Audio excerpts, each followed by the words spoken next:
Hey girl, get down, girl, go ahead, get down.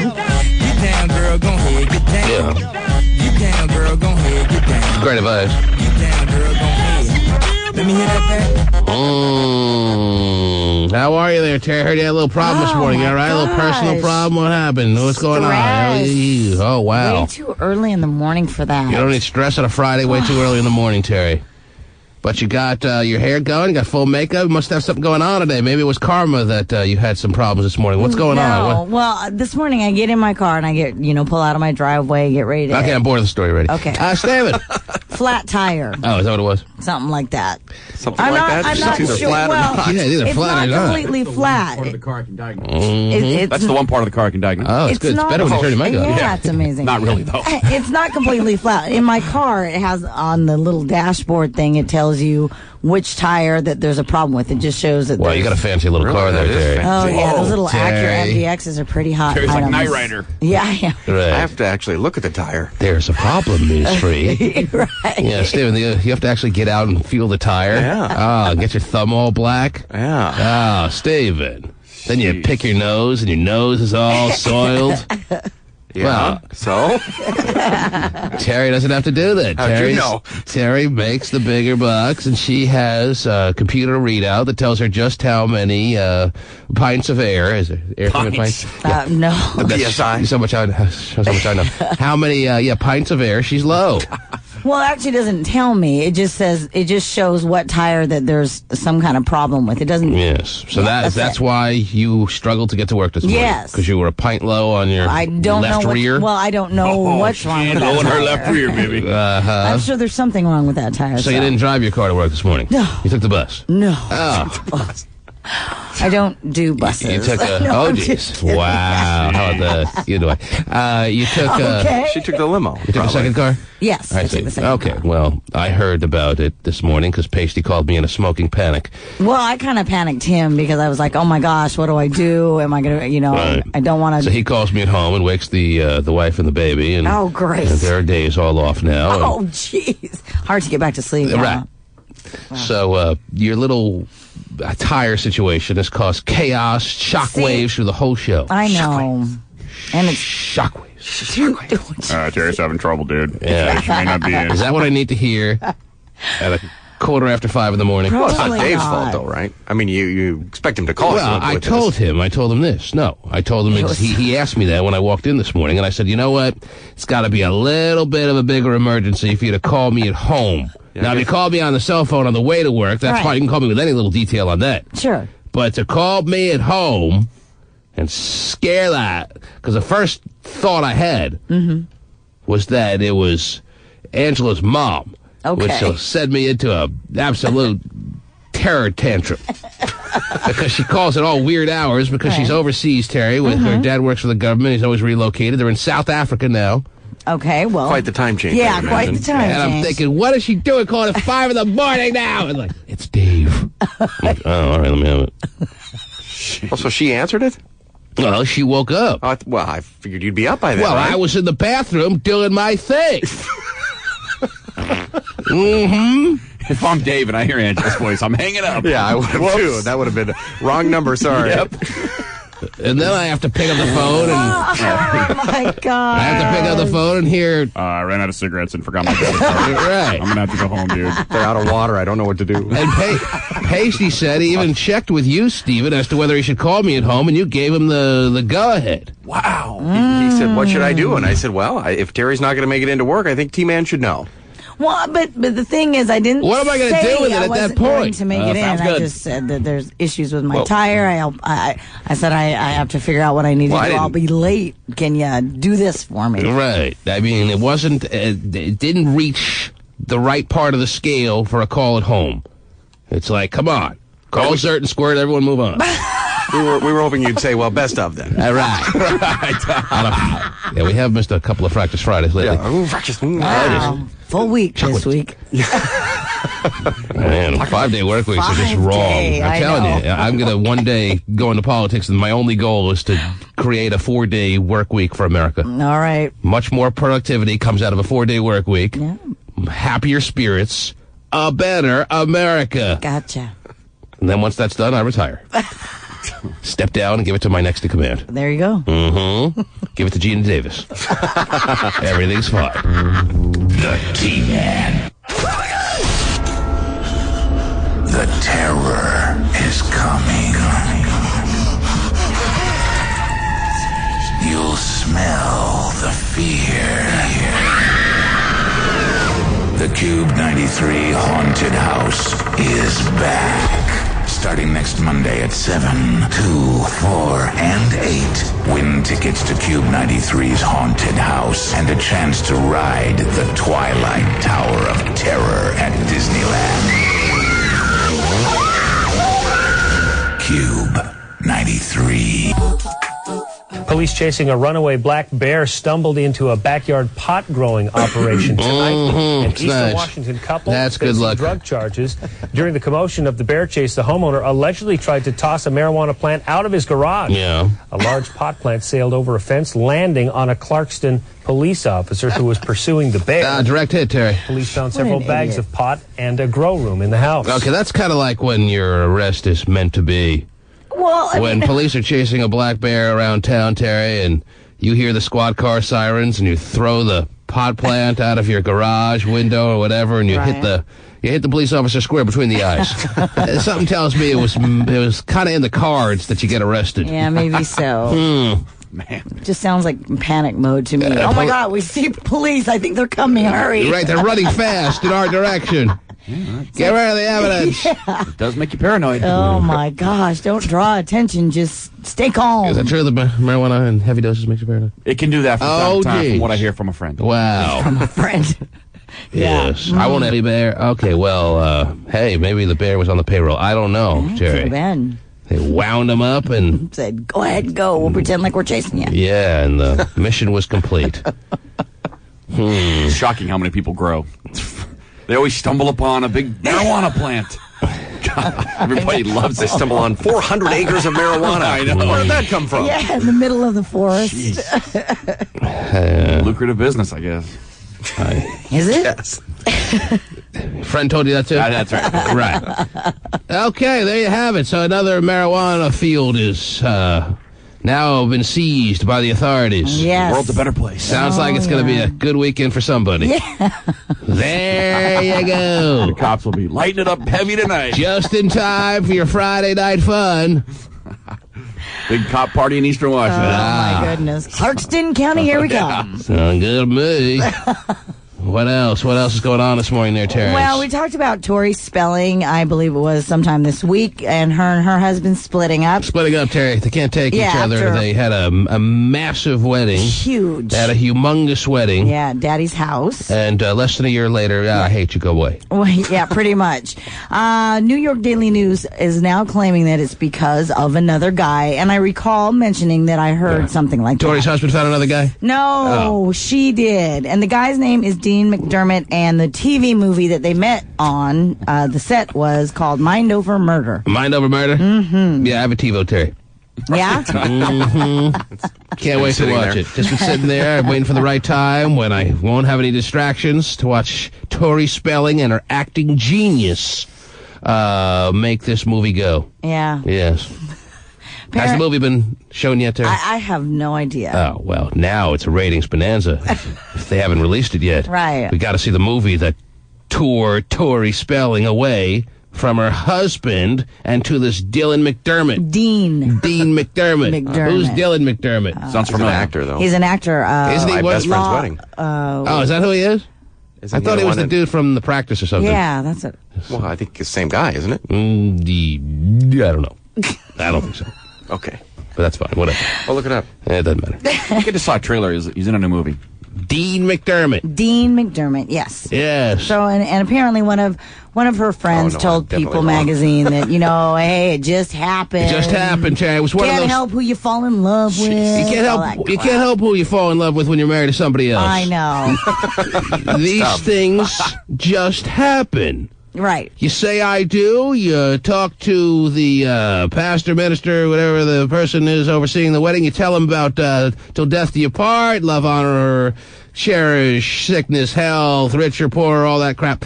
And then, oops, I fell in love with someone else. Didn't mean for it to happen. Yeah. It just happened. So remember all those things I said about rich or poor, love, sick, health, will, screw it.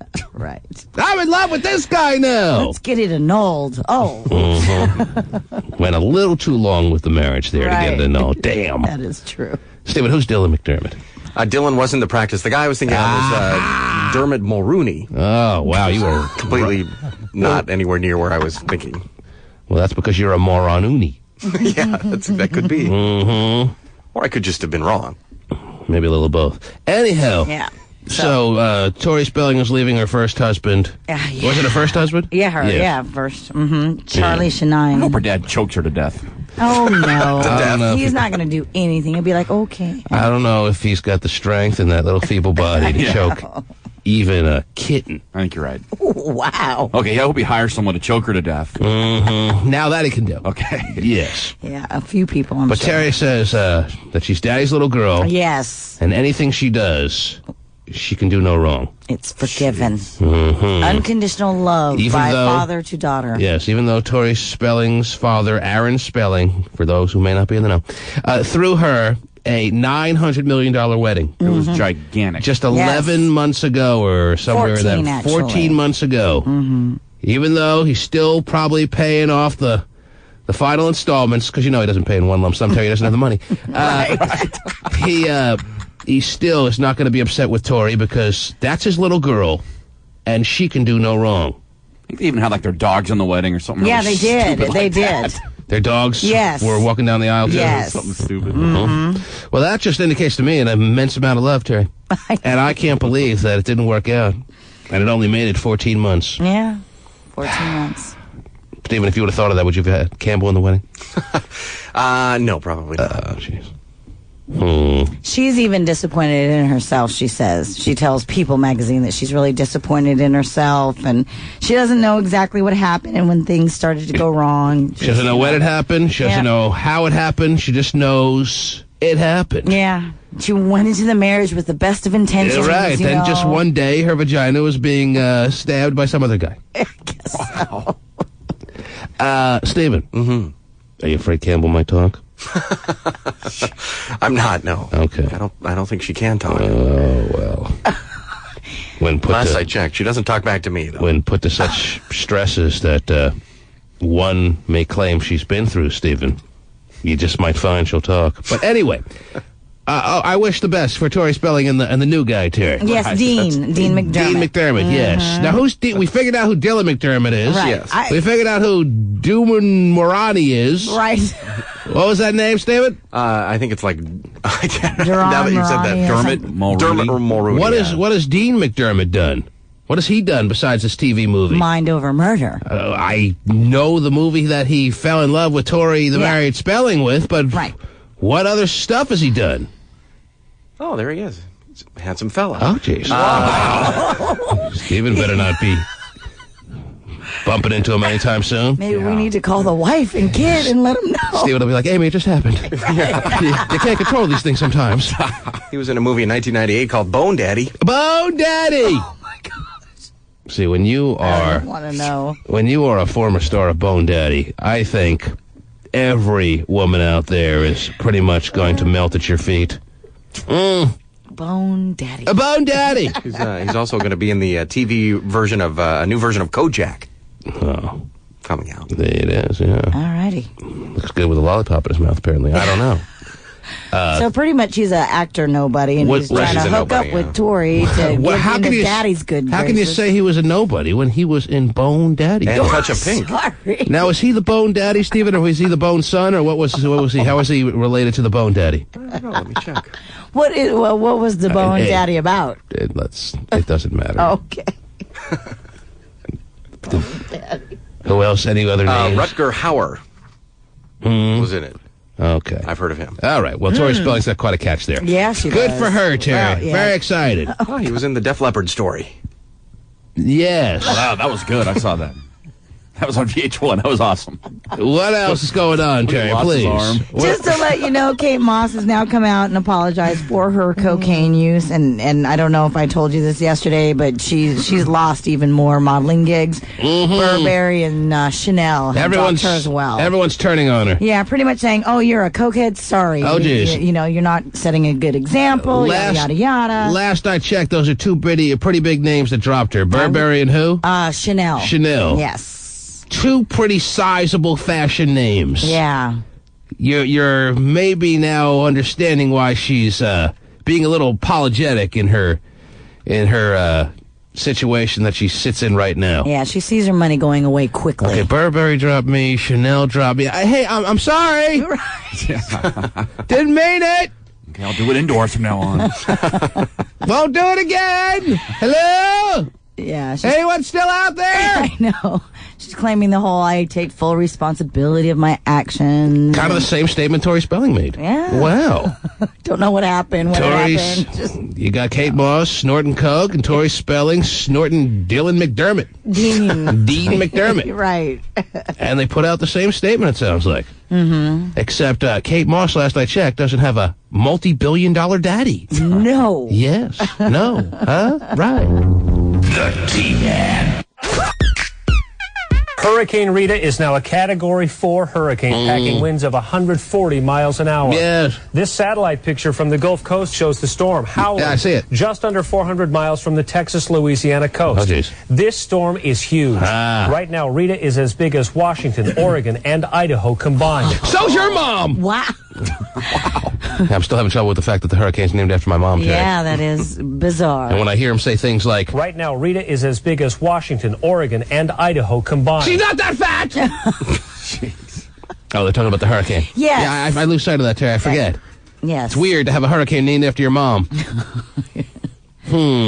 But that's what it is. You ready for Hurricane Marge, Stephen? I am, yeah. You are. All If it right. gets back to M, we're in trouble. Okay, yes. Well, they go to Greek letters, apparently, if it gets back to A. Oh, really? Yes, they're talking about that because there have been so many hurricanes this season that they're only like 3 or 4 away from running out of letters. Wow. And the hurricane season runs like through November. Yeah, because I was going to say it's not even done yet, right? Oh, not even that Not close. even close. So there's a chance, yes, after Hurricane Rita, there's going to be a bunch more. And if there's more than like 4, they go to Greek letters. Wow. Whoa. Hurricane Lambda Chi Alpha? That sounds tough. Hurricane Sig Ep. Right now, Rita is as big as Washington, Oregon, and Idaho combined. Well, that's sizable, too. I would say so. I can't imagine, looking at the weather map, that it seems that big, Terry. I know. As big as Washington, Oregon, and what combined? Idaho. Idaho, they just throw in there. That's a nice sized storm. Yeah. Yes. Not good. That's no passing shower, is it? Bring the umbrella, my friend. And while we were sleeping all night long, the people who are in that area in Texas and even the border of Louisiana were stuck on the road all night, I know. basically going nowhere. Yeah. So the whole big to-do about New Orleans was they didn't tell them to evacuate. They didn't evacuate fast enough. Now this time, Everybody's out. And they're can't get trying. there. They told everyone so early, or I don't know what they're going to state as the problem this time, but there was like quotes from people saying, I drove 9 hours today and I've gotten 6 miles. And now I'm out of gas. Oh, Right, and there's no gas stations open. There's no gas stations. So this is another situation that's developing here. People are panicking on the highway. Yeah. We have live team coverage of Hurricane Rita, Oh, geez. now expected to make landfall early Saturday morning. It looks like right now it's headed for a concentration of oil refineries. We begin with Oh, that's nice too, yes. Yeah. You ready for $7 a gallon oil, Terry? Oh, getting there. Might as well just. Okay, well, Hurricane Rita is coming. That seems to be inevitable, Terry. Mm-hmm. Hopefully, the evacuations will start to make more progress, Yes, let's hope. and minimal human casualties will be the result of it, Terry. Yeah. But it's gonna pack a little wallop on some of the land there, it seems. Yeah. That certainly is my forecast. Meteorologist team, thank you so much. Way to go. Okay, we'll be The weather yes, we'll be forecaster. okay, we'll be keeping you abreast, of the situations as they continue to develop through the course of the morning show. All right. Yeah. All right. And Terry, what else is going on in the world, please? What else is happening? National Enquirer has Paris Hilton back in the news. Apparently, she may be in trouble for giving some teenagers during the filming of the Simple Life interns some weed and booze to help loosen them up while, they were in front of the cameras or whatever. Well, before they got in front of the cameras. And so now the police Terry needs a little bit. now the police are looking into it. Allegations that she's giving booze and weed to kids. Right. And that's frowned upon? Yeah, I would say so. Right. A little illegal there. I didn't see that on Simple Life 3, the intern deal. I didn't see the baked kids on the on TiVo there. I'm not saying that it was like, videotaped. I'm saying that these kids, say that that's what she did. Gave them 3 shots of Jack Daniels. Well, she's like every other big sister out there, it seems like to me, Terry. Yeah, that's true. Good point. She provided them some alcohol, and, the weed is maybe a little more unfortunate. But how old are these kids that they're talking about here? It doesn't give any age. It just says that... What, 4 and 5? Oh, geez. However, of course, 20th Century Fox has come out, the producers of the show, and they're saying, denying it. she would never do that. Yes, because she's a rocket scientist and she knows better. Paris Hilton, is that the assumption here, that she doesn't know enough to, especially considering what she's got going for herself in this world now, a nice bit of status, a nice, believe it or not, career working out for herself, she doesn't know better than to maybe think twice about giving a 14-year-old a shot of Jack? Well, it might be kind of cute, Shot of Jack. Just follow in the president's footsteps. Oh. Take a shot when times are tough. He is of age, though. Last I checked.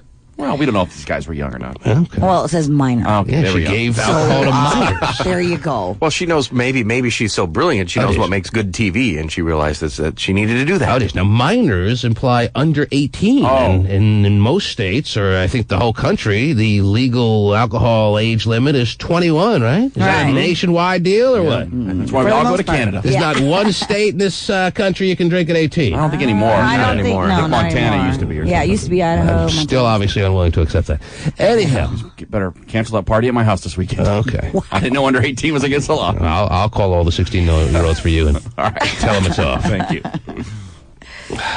You're having your little football team over? Oh, yeah.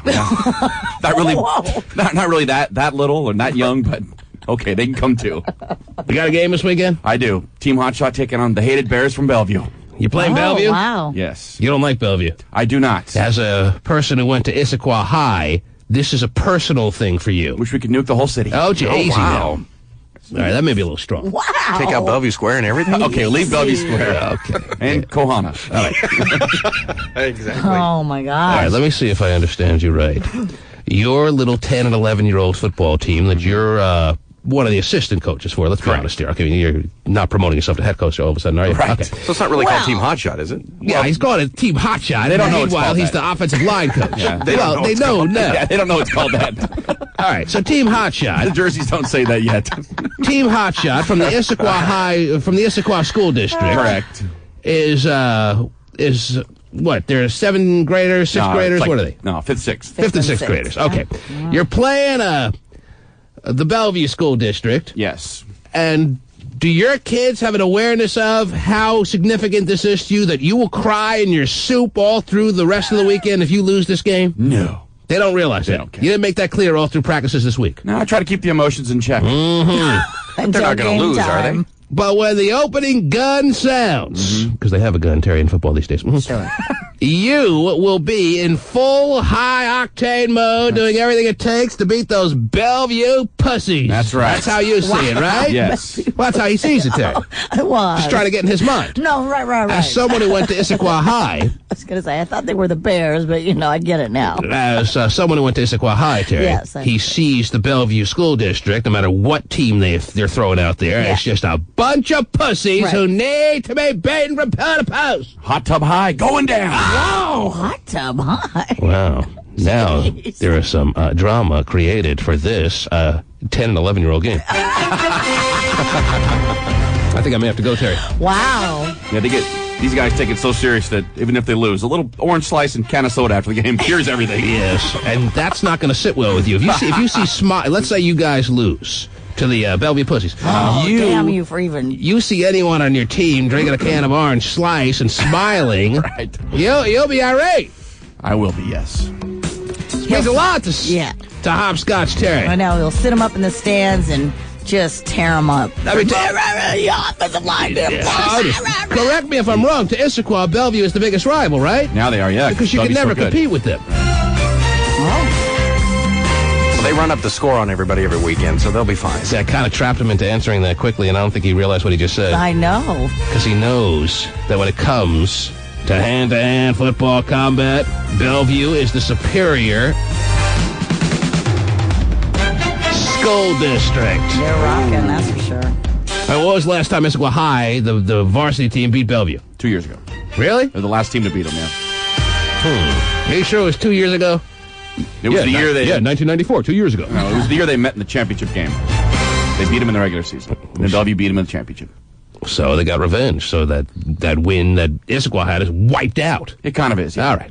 Bellevue's won 2 state titles since. Oh, Yeah, they are. And taking And down a haven't few lost, I don't think. California. No, they haven't lost since I think that is a part. Yeah, and spank California teams that Yeah. expect to come up here and beat their ass. Yeah, that's true. Mm-hmm. But they're going to meet again this year. All right, but The mighty Qua's going to come through. and you have no control over that, Mighty but you Quad. do have a little control over this 10 and 11-year-old game. I do, yes. Yes. I got the steroids ready. I've been injecting them week after week. You know, maybe you shouldn't even joke about that. Stop it. Yeah, the bottom line is they don't care as much as I do. Okay. Well, that happens most of the time. I mean, the parents and the coaches probably care more than the kids do. Mm-hmm. You know, and That could be. Well, are you expecting to win or not? Yes. You think, no, honestly, I mean, you're hoping you're going to win, but are you expecting to win? Yes. All right. do you go and scout this Bellevue team? Oh, jeez. Other coaches do. Oh, do they? You Okay. really go scout a bunch of 10 and 11-year-olds? Yes. Oh, absolutely. They got the offense down. They know what they run. Yes. That is unbelievable. They run the wing tee and all my this crap. gosh. Mhm. What, do you hide in the bushes with little binoculars or No, what? You can sit in the you stands. sit in the stands and they know and they all talk about it. Oh, the Bellevue. Well, if they know who their coaches from the other school districts sitting there in the stands, do you think they're running their A game or what? You think Well, yeah, they're they running their playbook from? Well, I don't know. Seems bizarre to me. Yeah, they run like an 8-man defensive front. We know it all, man. We're ready for It's it. pretty serious. It's very serious. Pass over that 8-man defensive front. Do you have anyone who can throw the ball or no? When you got 10 and 11-year-olds, it's like run every play. It's so boring. I can't go. All right, I'm out. Anyhow, you gonna pass any plays? Yes, we are. We got some pass plays in. You got a quarterback that can throw the ball? No, Oh, jeez. but we're going to pass anyway. All right. Last week, yeah, I think you had a 3-yard pass play. Well, we got the best running back in the league, so we don't have to pass. Are you suggesting, Stephen, that you showed up at Hot Shots? Well, they were in Duval. They ran the score up on the little Duval kids. Duval. Everyone else in the world pronounces it Duval. Well, they're But wrong, Stephen thinks actually. he's the only one who knows how to pronounce it right. Well, if you hear them say it on the news, they say Duval. Mm-hmm. Whatever. So you went to the game. Well, it was in my backyard, kind of. Yeah, that's the only way he'll go. Don't be embarrassed to say you went to the game. You went to the game. I wanted a hot dog and a... I knew they'd have them there. Oh, jeez. Jesus. He was there for like 10 minutes. All right. That's That why was he's nice. It was embarrassed. nice score. And They ran up the score. Duval got their ass kicked. They did. All right. It's because they scouted out the team so well. Knew everything they're going to run. All right, dude. Good luck to you. Well, we'll see you at IHS at 10 a.m. Mm-hmm. Probably not, but there it is. He's like, no. There's your invite. I don't know if you're going to be able to pull me away from the hurricane coverage. Really? I mean, it's going to be a national and natural disaster happening, and you want me to come to a 10 and 11-year-old high school school football game. Get your mind off it. All right. Nothing you can do about it up here. That's right. If I get the urge for a hot dog, maybe I'll go. Is it a home game for you? Yes, it is. All right. Oh, So I go to the Mighty Quad to see this one. You have to, yes. All right. Stop at Krispy Kreme, Fat Burger, we got it all. Wow. Should you get them some tickets now? I mean, is it going to be sold out? Yes, it will be. I don't know. I may go check out the Kanks tonight. Maybe be all school footballed out. Really? Yeah. Jeez. That's right. That's in my backyard, baby. Is it? Not really. Anyhow. But you like the can. What else, Terry? What else is happening, please? Just an update for you on R. Kelly's wife, Andrea, getting that emergency protection order. Now, to our knowledge, she's never been peed on. To our You don't knowledge, pee on your wife. I don't think you do. Okay. But again, I don't know. Stephen, you can confirm this. You don't pee on your wife? And you don't rough up the midget. Yes, Okay. those are two things that I There know. you go. Jeez. 2 golden rules. Yeah. The protection order is prohibiting... Now, the second rule would be more for her to focus on, right? Yes. Yeah, she doesn't rough up the midget. Right. Go ahead. Wow. Anyway, the protection order is prohibiting Kelly from abusing, harassing, or stalking her. She thinks it's so cute on you, Stephen, that she calls it the midgie. But go ahead. Yes, Terry. And from, quote, interfering with her personal liberty, and it also involves the kids. All right, so R. Kelly's wife is serious. She's out, and she wants R. Kelly to realize very clearly that she has major stipulations on how he's supposed to approach, address, and deal with her for the rest of their natural lives. Right. And of course, everybody's speculating, yes, divorce is coming next. And we've file for it. We've seen firsthand that R. Kelly has a very natural life, Terry. Yeah. Mm-hmm. Definitely. Yes. Doesn't let anything get in the way of his natural life, except a 14-year-old. Anyhow. That doesn't get in the way. Right. Not from his point of view. Or mine. Okay. So, R. Kelly's wife is out. Yeah, I would say she's out, definitely. And what are some of the stipulations she's laid down that he's supposed to follow? The order prohibits him from abusing, harassing, or stalking her. Well, that's not fair. And from, quote, interfering with her personal liberty. Plus... Well, that's out of the question. He cannot remove their 3 children from their home or dispose of any of their personal property. Well, we wanted to throw out everything in their rooms, Terry, and now you're telling me by court order he's not allowed to? Yeah, pretty much can't do anything. Well, as one of his representatives, Terry, we're completely against this. Are you? We want to make sure that we can fully harass and stalk whenever we please, and we find this completely unacceptable.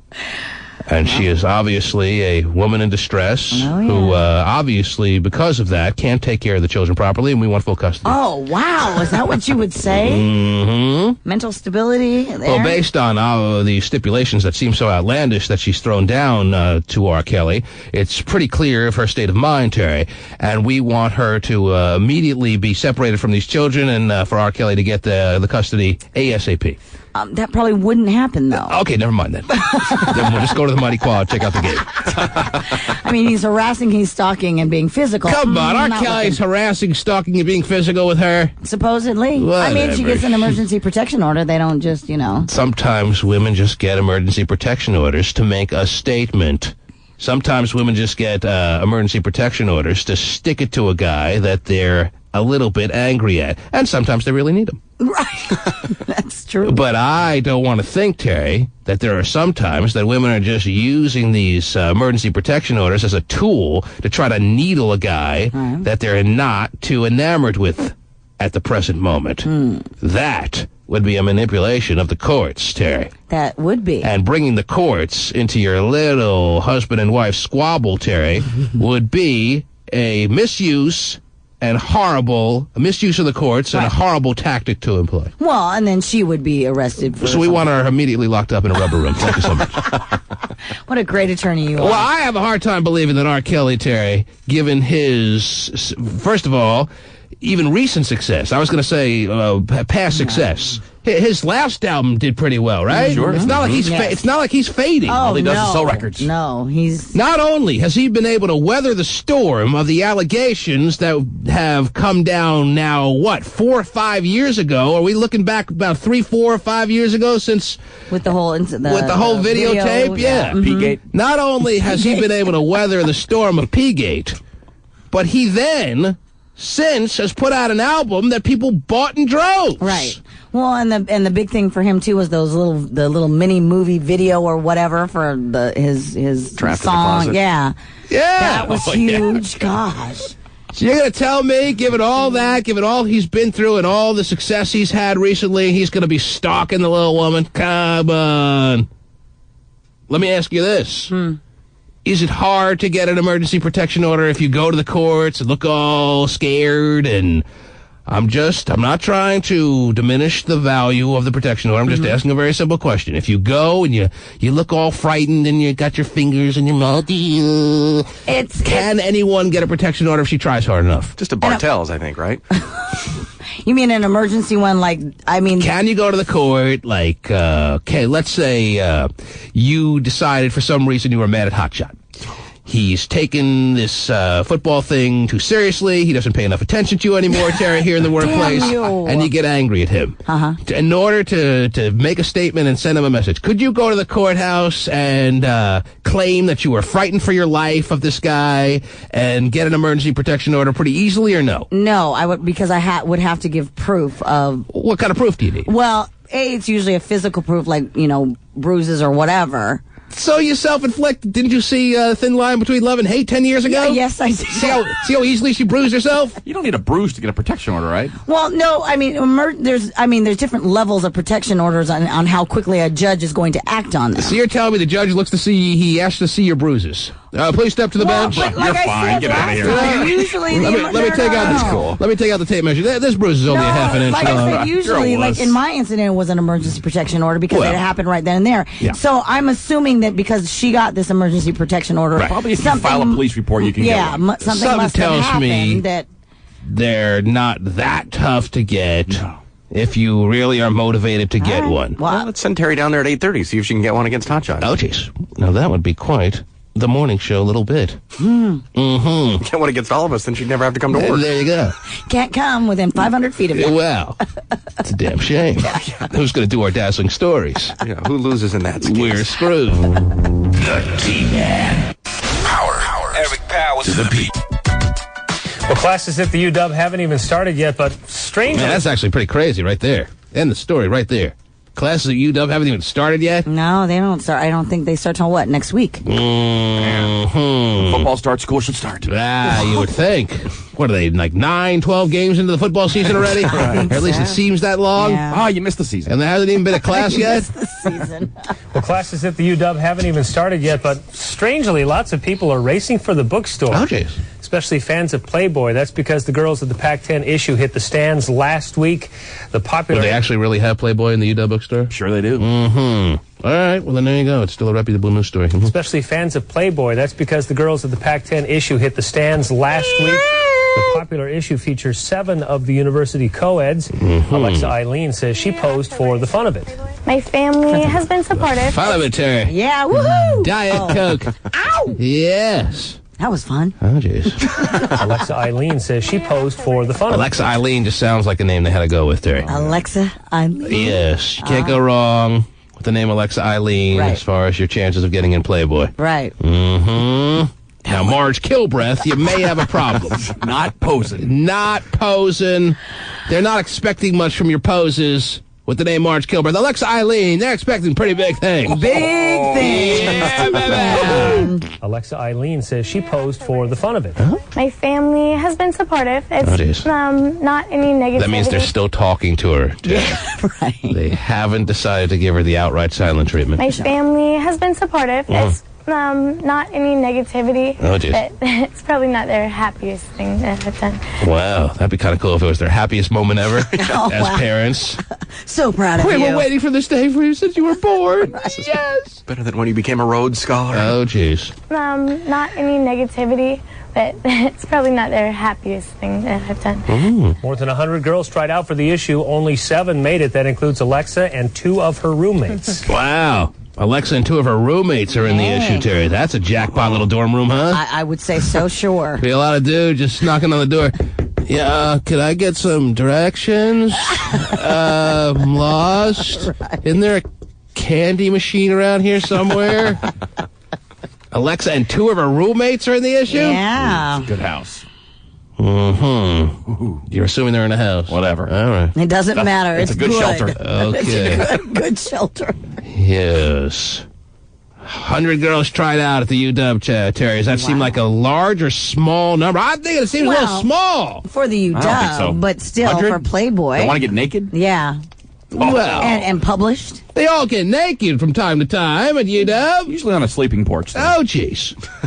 100. I don't know. When we have little situations where a Playboy tryout or something similar happens, we get flooded with people emailing and stuff like that. UW has how many girls on their campus? How many people total are on the UW campus? Jeez. About what? On the 20 campus? grand? Probably right around there. All right, so that's 10,000 women. And only 100 tried out, so Alexa and her 2 roommates had a better chance of making it. More than 100 girls tried out for the issue. Only 7 made it. That includes Alexa and 2 of her roommates. Yeah, I may even have to stop by for directions. That dorm room, Terry. Yeah, I don't know how I'm lost in the area, but I just happened to knock on your door, and it seems like a good move. Right. Could I have directions to your stripper pole here in the room here? Oh, boy. It's a nice issue from what I understand, Terry. I haven't seen it yet, but there are 7 girls from UW and 6 girls in the Women of the Pac-10 issue of Playboy from Wazoo. 6 girls from Wazoo. Now, Wazoo, last I checked, has about, what, 1/3 of the population of UW? Somewhere around there? Maybe half or a third, I don't know. Yeah. All right. 6 girls from Wazoo and 7 from UW. Mm-hmm. That means the ratio of Wazoo girls still lead in the way. Not tough to get them naked in public. Oh, yeah, they had about 6,000 women try out. The whole campus did. Oh, jeez.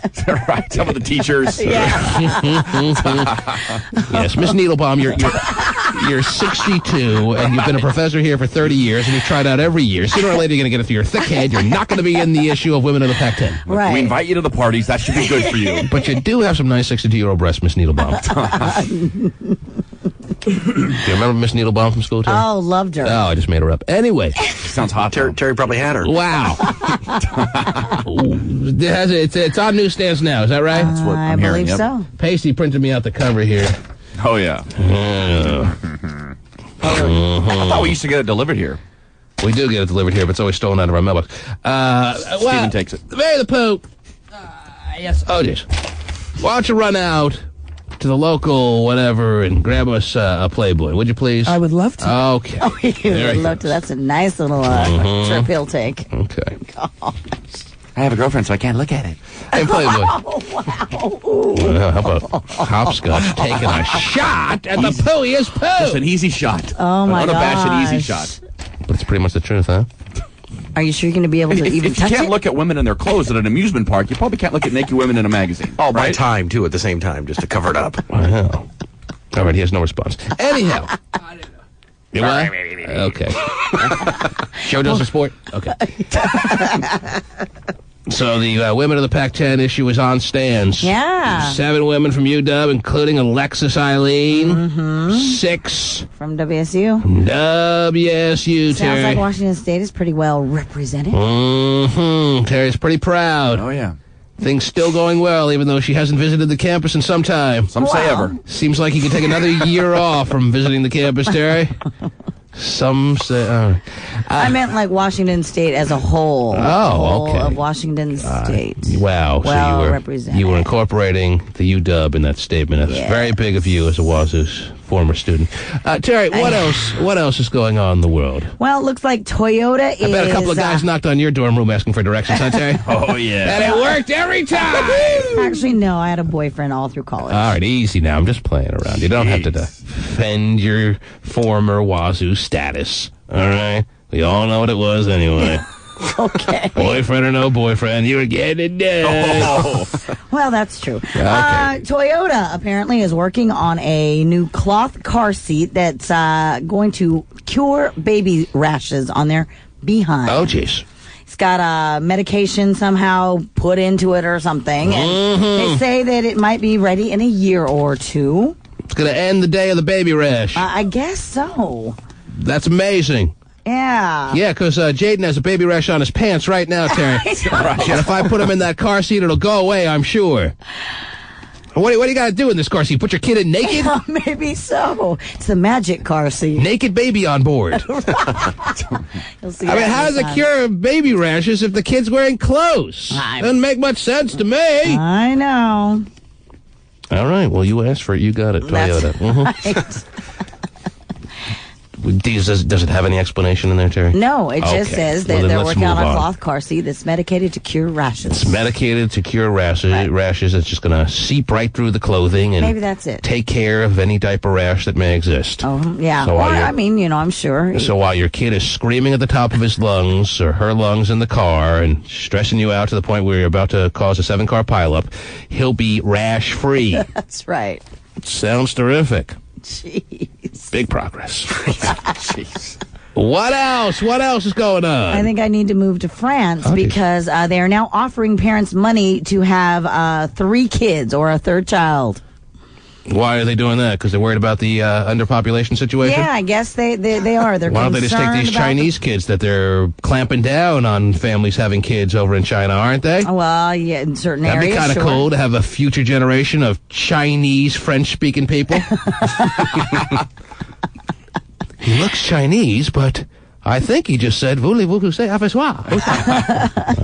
Say that any parent who has a third child will get $916 a month Wow! for a whole year. That's big-time child support, Yeah, Jay. from the government. Man, you won't have to, trap that football player into knocking you up anymore, Terry. You're going to get big-time money from the government. Yeah, that's nice. Huh.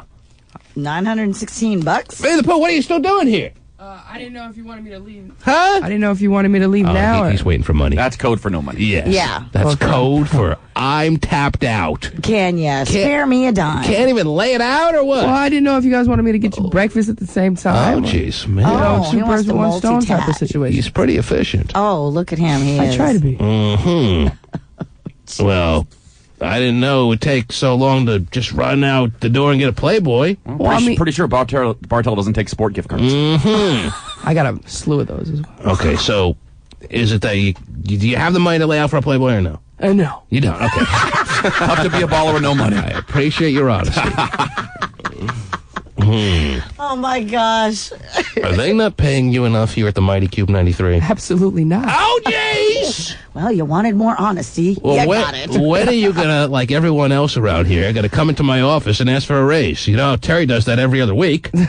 When are you gonna do that? And it doesn't work, by the way. Whatever. I just moved into a new mansion. Yes. Whatever, I have 5 kids. Okay. So I needed the space, and it's not a mansion. Okay, whatever. I hear differently, but that's fine. It is bigger than what I used to. All right, you're moving on up, baby. We all Rubbing it in, understand. I see. And I know how much you're making. You're doing great. Anyhow, Yeah. Baby the Poop, who's not making as much as Terry Free. I can certainly vouch for that. Nowhere near. Are you gonna well, never mind. Give you the money in a second. Just, I'll give you the money. Come on up here. wow! You have that in your wallet? Are you suggesting that next to Vinny the Pooh, you consider yourself a big baller, Steven? No, I wasn't considering that, but... Oh, actually, I don't. I have $3. Spend it all on boots at the fair. Never mind. That's right, the new boots. And the belt. I've for the belt buckle. seen the kind of money Steven carries around. Mm-hmm. It is just crazy how little money he carries. Well, I you have spend the it debit all. card. I mean, even when I I use was- debit cards, so I can Right. keep track of everything. Yeah, but to walk around with $3, that's like the average amount of money he has on him on a regular basis. That's you can get yourself into trouble. What do I need money for? Well, your thyroid is dying for a Krusty Pub, and it's $3.95. You got $3. Well, when I went to the fair, I took $20 out, so I had enough for the Krusty Pub. He plans ahead when it comes to Krusty Pubs, Terry. Yes. So I have $3. Okay. Thank you, sport. We can buy 4 pages of it. Yeah, just rip out the pages you want and say, here's $3 for I'm these pages. sure Steven's tried that, yes. The T-Man.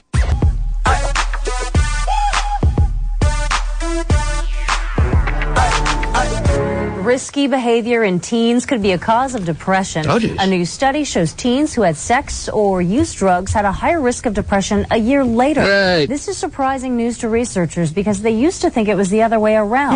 That depression caused teens to have sex and use Well, drugs. I guess we know what came first now. It wasn't the chicken, it was the egg, Terry. Wow. Huh? Oh, I don't know. I don't even know if I understood all that.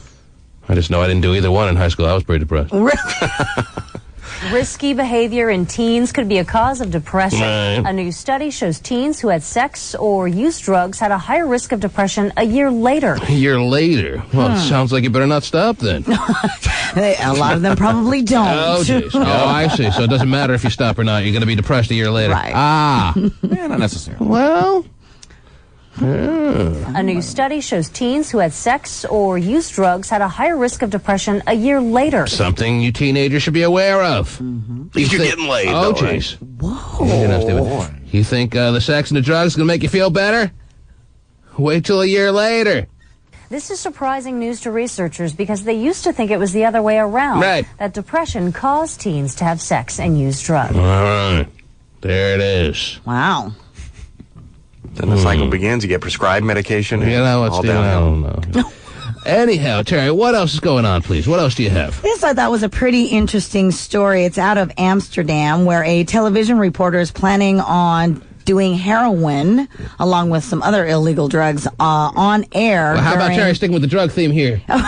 She always finds a way to keep the momentum going. What's that now, Terry? An Amsterdam television reporter is planning on doing heroin and some other illegal drugs during a on-air, live on his Amsterdam top-rated talk show. Well, Good yeah, morning, Amsterdam. the reporter's actually going to, shoot up the heroin and try other illegal drugs. So this one episode is going to be called Shoot Up. It's it's and not Swallow. the name of the overall No, show. no, I see. this Okay. one- It's just the one- name of the segment that they're doing. Yes. And what's the whole point of him doing heroin Well, live on TV there, Terry? They're going to be talking to, teenagers and young adults about drug use in Amsterdam and Yes. things like that. And he's, of course, experimenting to show the effects of heroin on somebody. And he's hoping to convince teenagers to refrain from Right. using heroin, and, Right. and his best method of doing that is to do it live on TV. And I'm sure this is causing a bit of controversy. Yeah, it Yes. is. Actually, What I mean, happens- in Amsterdam, marijuana is legal. Well, what happens if he shoots up on TV there, Terry? He's in the midst of doing heroin in hopes of making a point in trying to keep teenagers off heroin. Then all of a sudden, halfway through the show, he's like, I feel great. What if that happens? I mean, how can you predict how he's going to Right. feel? Right. Sure it will. He's hoping that he's going to stop people from doing heroin by making some kind of point. I don't know what his freaking point is, doing heroin live on TV. Well, but what if he's just sitting there going, I've never felt better? Go to commercial. Yeah, exactly. Well, That's why it's so controversial. Of course, is because I don't know why I'm so confused this morning, Terry. Everything that is being talked about here on this here program is absolutely, utterly confusing me. Just an excuse to do it. well, you know how they all like to go undercover and talk and. This isn't too undercover, Terry. Well, no, it's not. The red light's on. Yeah, The needle's in. I understand. Where's the undercover?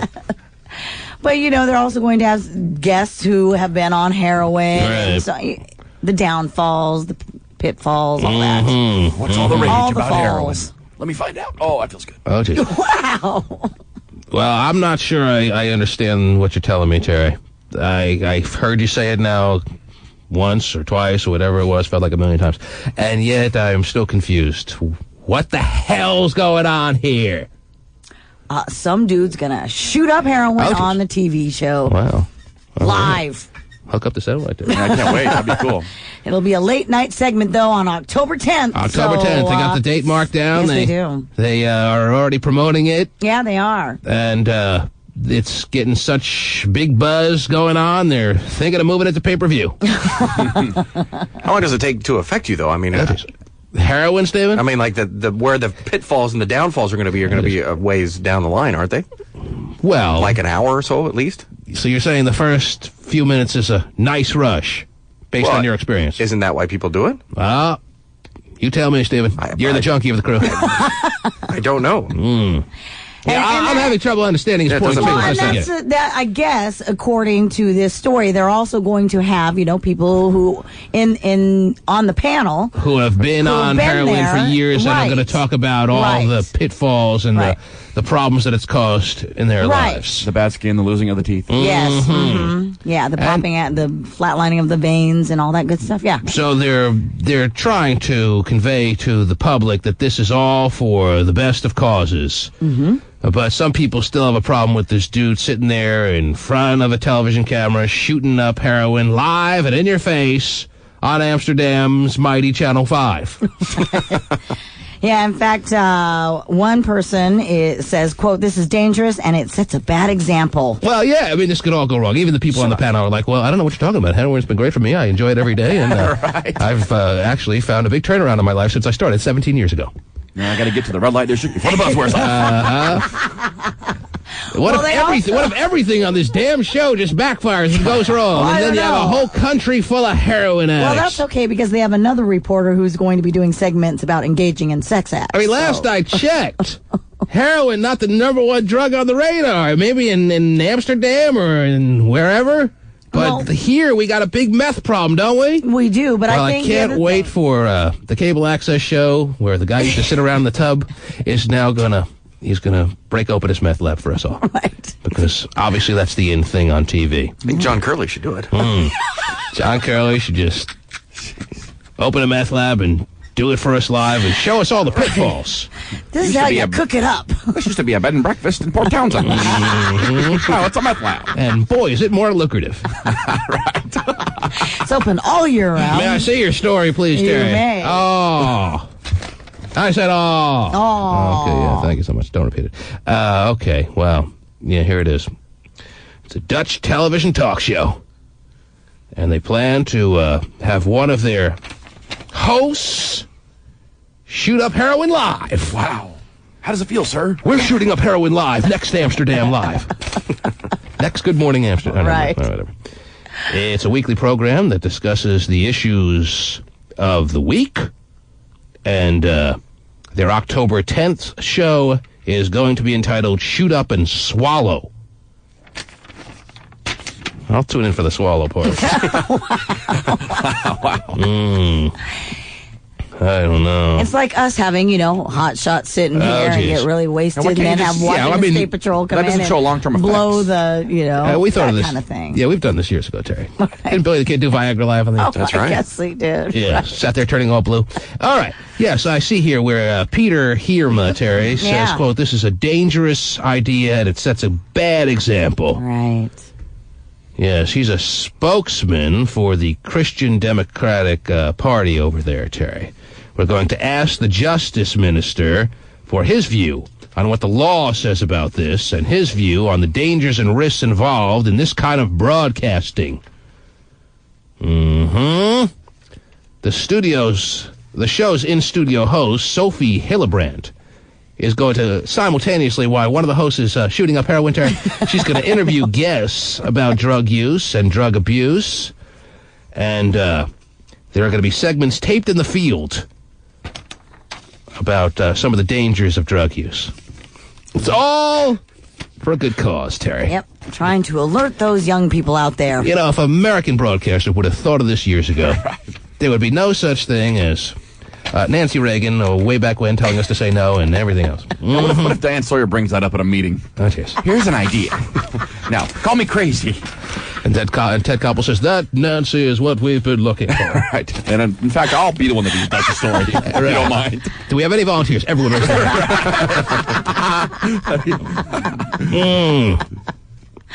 All right, there it is.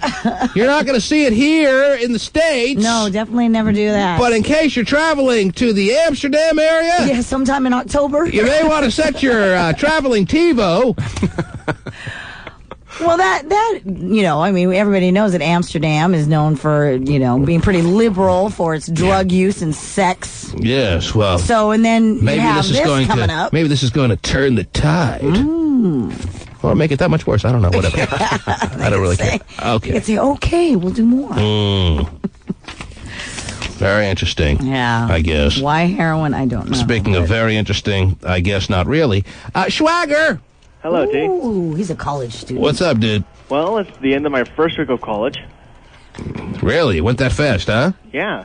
You actually went to classes, did the whole college thing, and what can you report? Well, there's a lot more smokers than I thought there would be. Oh, my gosh. First observation. That's observation number one as far as being a college student? Yes, actually. Okay. You got a nice future. And I'm going to like the beginning of every quarter because it looks like we have a barbecue every Wednesday at the beginning of every quarter. Wow, he's actually going to get nourished one day of every month, Terry. I hope it lasts. Is it free? No, it's a $2 barbecue, but still, I can get that much money for it. Wow, they're ripping you off, man. Right. $2 barbecue. Wow. So who is this barbecue thrown by? Who's behind it's this? thrown by the college itself. college itself. That's really the enticement of getting you to go to Olympic College, Terry. That's quite the perk. Yes. They don't do that at BCC, I bet. That's in the bold print in their advertising in the newspapers, Terry. We have a barbecue every month for $2. Well, actually, no. It's So the come first on and Wednesday learn. of every quarter. The first what? The first Wednesday of every quarter. Oh, only every quarter. Yeah. Oh, I thought it was every month. No. Oh, I you're- wish it was. Well, back to malnutrition. All right. I'm sure girls love barbecue sauce on the blue shirt. So did you learn anything? Well, not from my video class, but I've been doing a lot of free writes in English. All right, so you're taking video classes, you're taking English classes. What else you taking? A general studies class. A general studies class. Well, what does that mean? That sounds pretty general. Well, General Studies 100 is a basic overview of services that are offered here at the college and how to use them to your best of your advantage. That class is mainly for students that are just coming to college. Like new citizens to the country, probably. No. Yeah, did you notice no one in that classroom speaks English? Yeah. I think you could look at the brochure to see what the college offers, right? Actually, there's several people in that class that speaks English. Most importantly, Schwager. And most of them are Caucasian. Schwager, most importantly, when does Playboy come out with the girls of Olympic College? You don't want that issue to come out. Wow. So you're telling us you're not impressed with what you've seen on the mighty Olympic College campus there? Well, I can say it's either that they're... Okay, I'm not the best person to be describing this, but... I was going to say. And why is that? Why are you admitting that? Because you're asexual? You're gay? What is it? The latter. I mean, why would you say that? Why? I mean, if you consider yourself a guy who's into girls, then why can't you be an evaluator of how the girls look like? Because I'm not a fashion judge, okay? You're not a fashion judge? Well, that or I'm not an expert on the woman's body. You know, I'm not exactly sure what everybody likes. All right. But I will just say that I'm pretty sure nobody wants in their magazines anybody that's over 215 or has a very big eating order. That is. What? Eating disorder. I need that English class pretty bad. Yeah, you better get the English class quick. You don't want to miss a minute of that. Schwager, are you implying to us that the girls of Olympic College are either terribly overweight or terribly underweight? Is that what I'm getting here? Okay. Well, actually, they're more overweight, or they're over the age of 25. So what you're saying is there's too many fat girls at Olympic College. Or older women. Or older women just trying to get back into studying kind of mode. They had marriages that didn't work out, and now they're trying to find themselves, and no better place to find your life anew than at Olympic College. Is that what you're saying? Yes. And the fact that in my English and General Studies class, I sit between prisoner 584 and the black belt lady that has 3 kids, and right in front of me is the guy that just went to the Desert Storm. I'm not feeling too safe. Storm? 15 years ago? Yeah. A little late to the party. You mean Iraq or Desert Storm? He went to Desert Storm. Desert Storm. He looks like he's in his late 40s. Right. Okay. He's probably 29. I'm surrounded by people that are like twice my age in most of my classes. You don't say. Welcome to community college. Yeah, that's what it's about. It's for the whole community. Yep. Wow. You got that right. You're being introduced to new styles and all kinds of interesting people there, Schwager. It's not just Trailer Park City for you anymore. Yes, I know that. And I'm actually glad of that, because in my English class, we can actually say more stuff. I gotta go. Oh, jeez. Can't take any more, Terry. You got to be nice to the old people. They can buy beer. Yes. And they study a lot more, too. Right. Terry, it's Schwager's. Get their notes. It's his first week of college. Yeah, he Sounds did like it. he's off to a running start there. Yeah, hopefully. Yes. Hopefully something will change in his life. Ladies and gentlemen, Schwager certainly got the ball rolling as far as calls on a Fractious Friday, Terry. Practice. Okay. He called up with his thoughts of the day. And now it's time for me to open up all these phone lines here, Terry, and have others out there with whatever is on their mind, as far as I'm concerned, is good enough for me. If you're having any relationship dilemmas heading into what should be an eventful weekend here in the good old U.S. of A., well, now's the time to dial up 1-866-663-T-MAN and have us help you figure out which way to turn. Aww. It's one of my specialties, Terry. You are very good at it. Very good in turning your body in the right direction. Body, mind, and soul, by the way. Yes. Even the soul? Don't let me forget that, yes. Yeah. 1-866-663-T-Man, a potpourri of topics, whatever is on your mind. The phone lines have just been opened. And when we get back, we race through calls, Terrence, yeah! The T-Man. Oh, you black-eyed peas, let me tell you. Terry. Yes. The phone lines fell up at 1-866-663-T-Man, don't you know? And it is time to find out what's going on out there in the listening world on a Practice Friday. You're on the air. Hello. Practice. You're right. Whoa. Hello. Hello? Hi. Hi. Hi there. How are you? I am good. Okay. Thanks for calling. Do you want to say something? Yeah, I do. Okay, well, here's your time. You're on the air. Okay, thanks. Yes. T-Man? Yes. The learning curve's a little. I know. I gotcha. You're on. I'm the T-Man. Good morning to you. Good morning. How are you? Good. Well, I know you're a little confused today, so... Yeah, I'm very confused. You've had to get your mind straight, because I really need you this morning. All right, well, here I am, baby. I've been here for the past 5 minutes. You just haven't realized it. Right. Go ahead. I have relationship problems. You have... Don't we all? Okay, go ahead. What's your problem? Well, I'm married. You're married. I know, that's how it's possible. Well, that's a relationship problem in itself, isn't it, Terry? Now. Oh, Can't geez. fix it. How long you been married? 20 years. Whoa! Wow, that's a long time. Wow, and the fact that she's only 26, Terry, that's pretty amazing. All right, you've been married 20 years? Yes. All right, doesn't sound like that's possible, but I believe you. Go ahead. It's true. I believe you. Go ahead. I got married when I was 16. I believe you. Go ahead. Okay. Okay. And for the last year, I've been seeing someone else. You've been seeing someone else? Mm-hmm. 20 years of marriage, Terry, and you haven't cleared every hurdle? You get that 19-year itch? Oh, yeah, that's a bad one. Right here. 19. Well, 7 and 19, what of it? How did it come about how did it come about that after 19 years of marriage you kind of got distracted by another man? How did that all come together? Well, are you sitting down? You know, I really don't think it's going to be that dramatic. But just by really coincidence, if you're happy, I'm sitting down, yes. It's like... I do the whole show standing, Terry. Is that what you're doing? Right. On stilts, I actually. thought you were taller. It is such a soap opera. Okay, well, you know what? With my daughter's boyfriend. There are a lot of people waiting right now, so if you can give us the abridged version of this soap opera, that would be great. So she's seeing her daughter's boyfriend for the last year. Is that what she said? Yes, she did. It's your daughter's boyfriend? Oh my gosh, hold on. Yeah. I'm stunned. Yeah, I'm stunned. I kind of like it. Well, That's pretty cool. That's pretty hot. So wait a minute. Your daughter's boyfriend, did you steal him from your daughter? Well,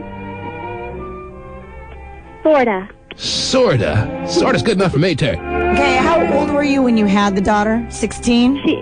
She never met him because she was only talking to him through the internet. Mm-hmm. But you capitalized when she went to bed, didn't you? You pounced. All right, well, then tell us what happened. I know you're all giddy right now, like the little schoolgirl that you wish you were. So why don't you just speed it all up here and tell us what the details really are here? Your husband knows nothing about this guy? Oh, heck no. Okay, and your husband believes he's still in a happy marriage? Is that safe to say, or he knows there are problems?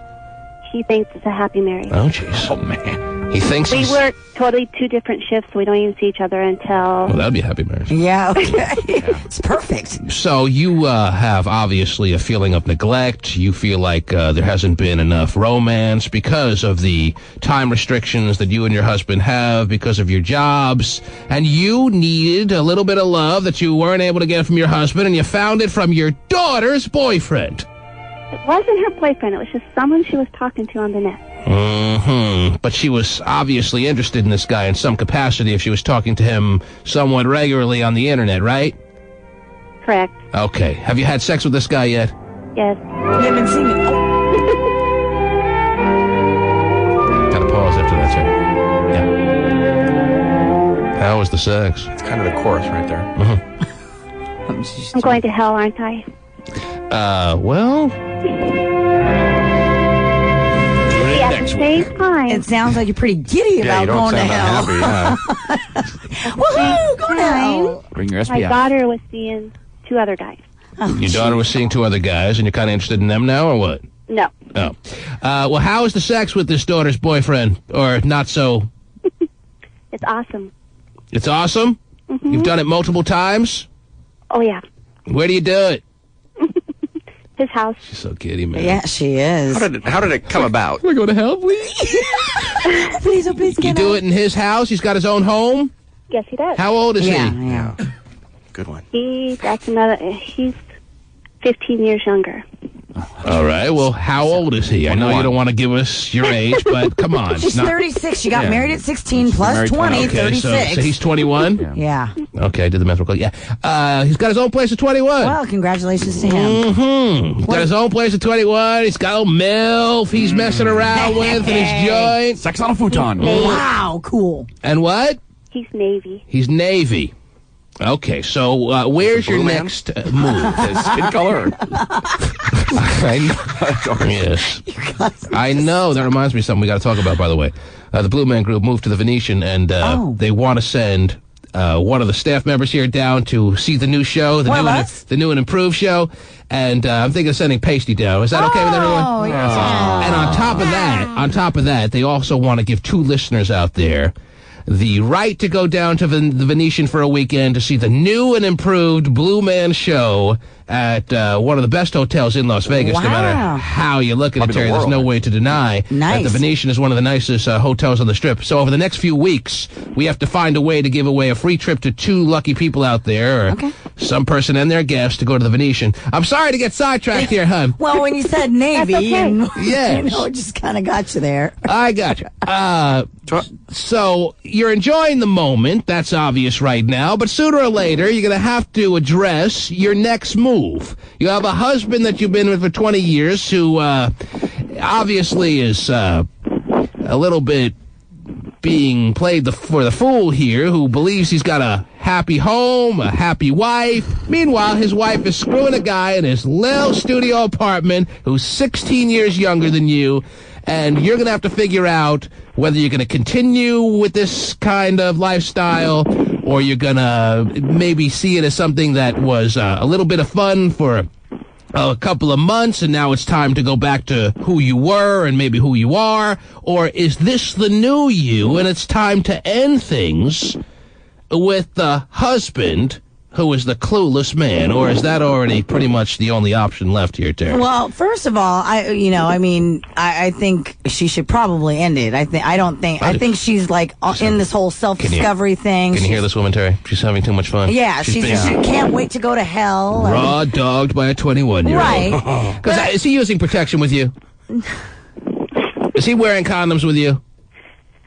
No. No, Navy guys. He's Navy. Right, yeah. he's Navy. And the thing is that, although she... Oh, he's Navy. I forgot that part. Right, He's Navy. he's Yeah, Navy. right. And the thing is that I think that although she believes that her husband thinks that they have a happy marriage. Right, you don't believe her husband is as happy or believing that he's got such a perfect marriage as she's initially trying to convey here. And I think that, if we were to uncover a lot of things in their marriage, it wouldn't surprise me that after 20 years he did a little Terry thinks your husband action too. Terry believes your husband is as miserable as you are, whether you want to acknowledge that or not. Would that be truthful? Would that be Terry being off base? That could be very truthful. Okay, you'd have to talk to him to find out, and that doesn't happen anymore. Right. So because that is one of the things he does. Yes. Always because yes. Well, we haven't slept together for years. Mm-hmm. All right, so why is the marriage still hanging around? Why isn't it a situation where you're both pretty much making it official, signing the paperwork to move on? I mean, it seems like that's the only thing left to do. Because the kids. Because of the kids. Aren't your kids The kids grown? are grown now. No, I still have one little one at home. How little? 12. Yeah, if she boots the kids, she'll never get any action. Mm-hmm. Take rid of the kids. How old was the daughter? I missed that. I asked and she didn't answer. So obviously, 21? Yeah. No. Your daughter's 21? Does she know that you're having sexual intercourse on a somewhat regular basis with a guy that she found and not you? No way. You were there just to pick up the scraps? But you also She doesn't know that. acknowledge that your daughter has been, it wasn't that serious about this guy anyway. They never met. Yeah, A, they never met, and B, she's seeing two others, so what's the big deal? Sounds like it's... Well, but that's her mom and dad who... That is. Who's got... No, I mean, it sounds like her concern. Forget was Terry's questions. Who's the got daughter. a bigger wiener, your husband or this new guy? Oh, way The better new question. guy. The new guy's much Way is it, better Is it just like towering over your husband's lame excuse for a schlong? Or Towering what? schlongferno. How does it tower? Is there any comparison, is my question. My husband weighs about 400 pounds. Oh, jeez. Mm-hmm. You're not too enamored with your husband these days, are you? No. No. How much are you weighing there?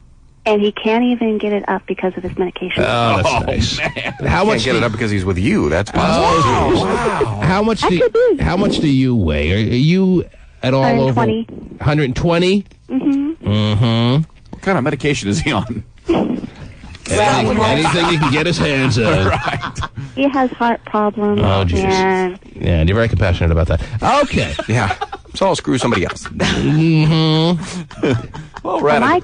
my question is, should I just be this loyal wife, forget this other playtime life that I have, and just be this loyal wife because he's sick and we got kids and just Well, it stay in seems the like you're bed? past that question. I mean, No, because I could stop and be good. you can stop and go back to the 19 years of being the loyal wife, and obviously that's not appealing to you because you wouldn't have ventured out in this fashion if it was. So Well, it's not appealing. I can't tell you. I can't tell you. You have to go back to being a loyal wife if you're not going to be happy. I mean, a person's life is not long enough to spend too many days, Terry, being completely unhappy. Now, yes, it would be the more righteous move to be the loyal wife, considering your husband's health and his apparent loyalty to you. I mean, to our knowledge, he's been loyal to you, right? Maybe. But it doesn't seem like much of a marriage. Well, if he can't get it up, he's probably loyal. But when you've been friends for all those years and together, maybe it is a bad thing. And then who knows what this other guy is doing, too? He could be like a total player. Let's assume so. 21 in the Navy. Would your husband even care? Would your husband even care if he found out that you're cheating or not? I have a feeling he wouldn't even care. Yeah, okay. I mean, be honest with me. If he finds out through this call that you're making to the show, or for whatever reason over the next couple of weeks, he finds out you're having extramarital affairs, is he going to care? He's not going to care, right? He doesn't care. Well, he always accuses me of it because he says that I'm not attracted to him no more. And and that's true, though. So you're giving us an indication that he does care, and he has a jealous streak, and he would be incensed if he found out that you were having extra stuff on the side. So when he accuses you, what do you say? You're a good liar? When he asks you point blank if you're attracted to any other guys or there's anything else going on, and you know there is, but you look in his face and you lie, do you figure you do it well or what? You must do it well, right? I guess. Little bad girl. You like being a little bad girl, don't you? You never were a little bad girl when you were in your prime, were you? I was not. Oh, you don't want 16? Yeah, 16. You don't want to fight with me? You don't want to fight with me that you're in your prime now? Do you realize that you're not in your prime anymore, or do you think you are? I think I am. Her prime came late, Terry. And she is pouncing on her prime. She is. Her prime wasn't at 16. Her prime wasn't at 20. Her prime wasn't at 25. Her prime wasn't at 30.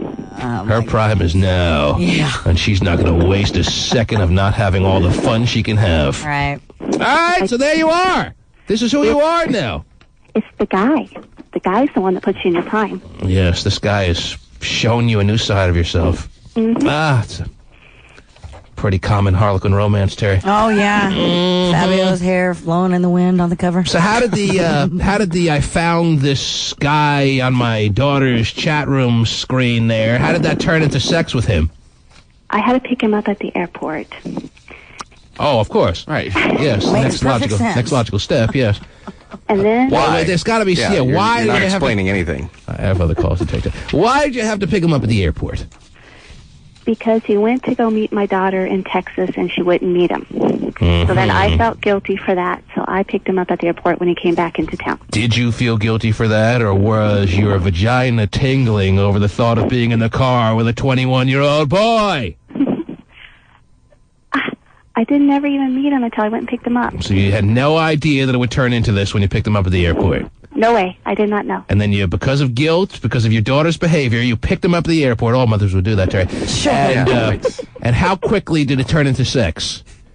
That day? No, a few months later. A few months later. So you guys kind of had a little courtship going on. Yes, we did. Why was your daughter in Texas? That's where she moved to. Are you in love with this guy? I could. Mm-hmm. Come on. You guys do wants everything? me to move in. You guys do everything, or what? What? You guys do everything together? Do you do things with him that you could never do with your husband? Oh, yeah. You allow him anal access, or what? Of course. Of course, Terry. Why can't I didn't even ask that question, Tina. These are basics. Oh, my gosh. Well, I know. hey. I am going to hell, huh? I mean, is that your biggest worry? You're not worried about the 12-year-old daughter your at time home? here on Earth? I mean, your time here on Earth is something to be a little concerned about. Your husband, who you say was for a long time your best friend, maybe still is, could be hurt by this. Exactly. That's why I mean, worry about all the hell stuff when you're on your deathbed. That's why I should stop and go back to being the loyal So wife. you want me to tell, you're looking for me to tell you to stop and go back to being the loyal wife. Is that what you're looking for? Is that what you need? Yeah, because I know you. Is You just say it the way it is. Is that going to do it? Blink. Is that going to do it for you if I tell you have to go back? That's all. That's the boost you need. That If would I be it. tell if I tell you to go back, you'll go back for about 6 days, maybe a week, maybe 10 days, Terry, and then you're gonna miss this guy and what he does to your anus. It's not just that area either. I'm sure there's more. Yes. So what do you want from me? We heard your story. It was a fairly interesting story. And we'd like to, of course, hear a follow-up, but I'm not going to tell you which way to go here because I don't believe it would really, truly make an impact. Now, if I thought I could actually impact your life, maybe I would give you solid advice here. But you're going to do what you're going to do when you're going to do it. That's who you are right now. But see, you're the one that puts things point blank. You're the one that says how it is. And honestly, I pretty much made it clear I don't believe a person should languish day after day being unhappy. If anything, I would tell you to just do what obviously is the handwriting on the wall, and even though this guy was your best friend, and maybe still is, you don't have much of a marriage, so you might as well just end the charade that is your marriage and do what you want to do. You wouldn't stay for the kid. No!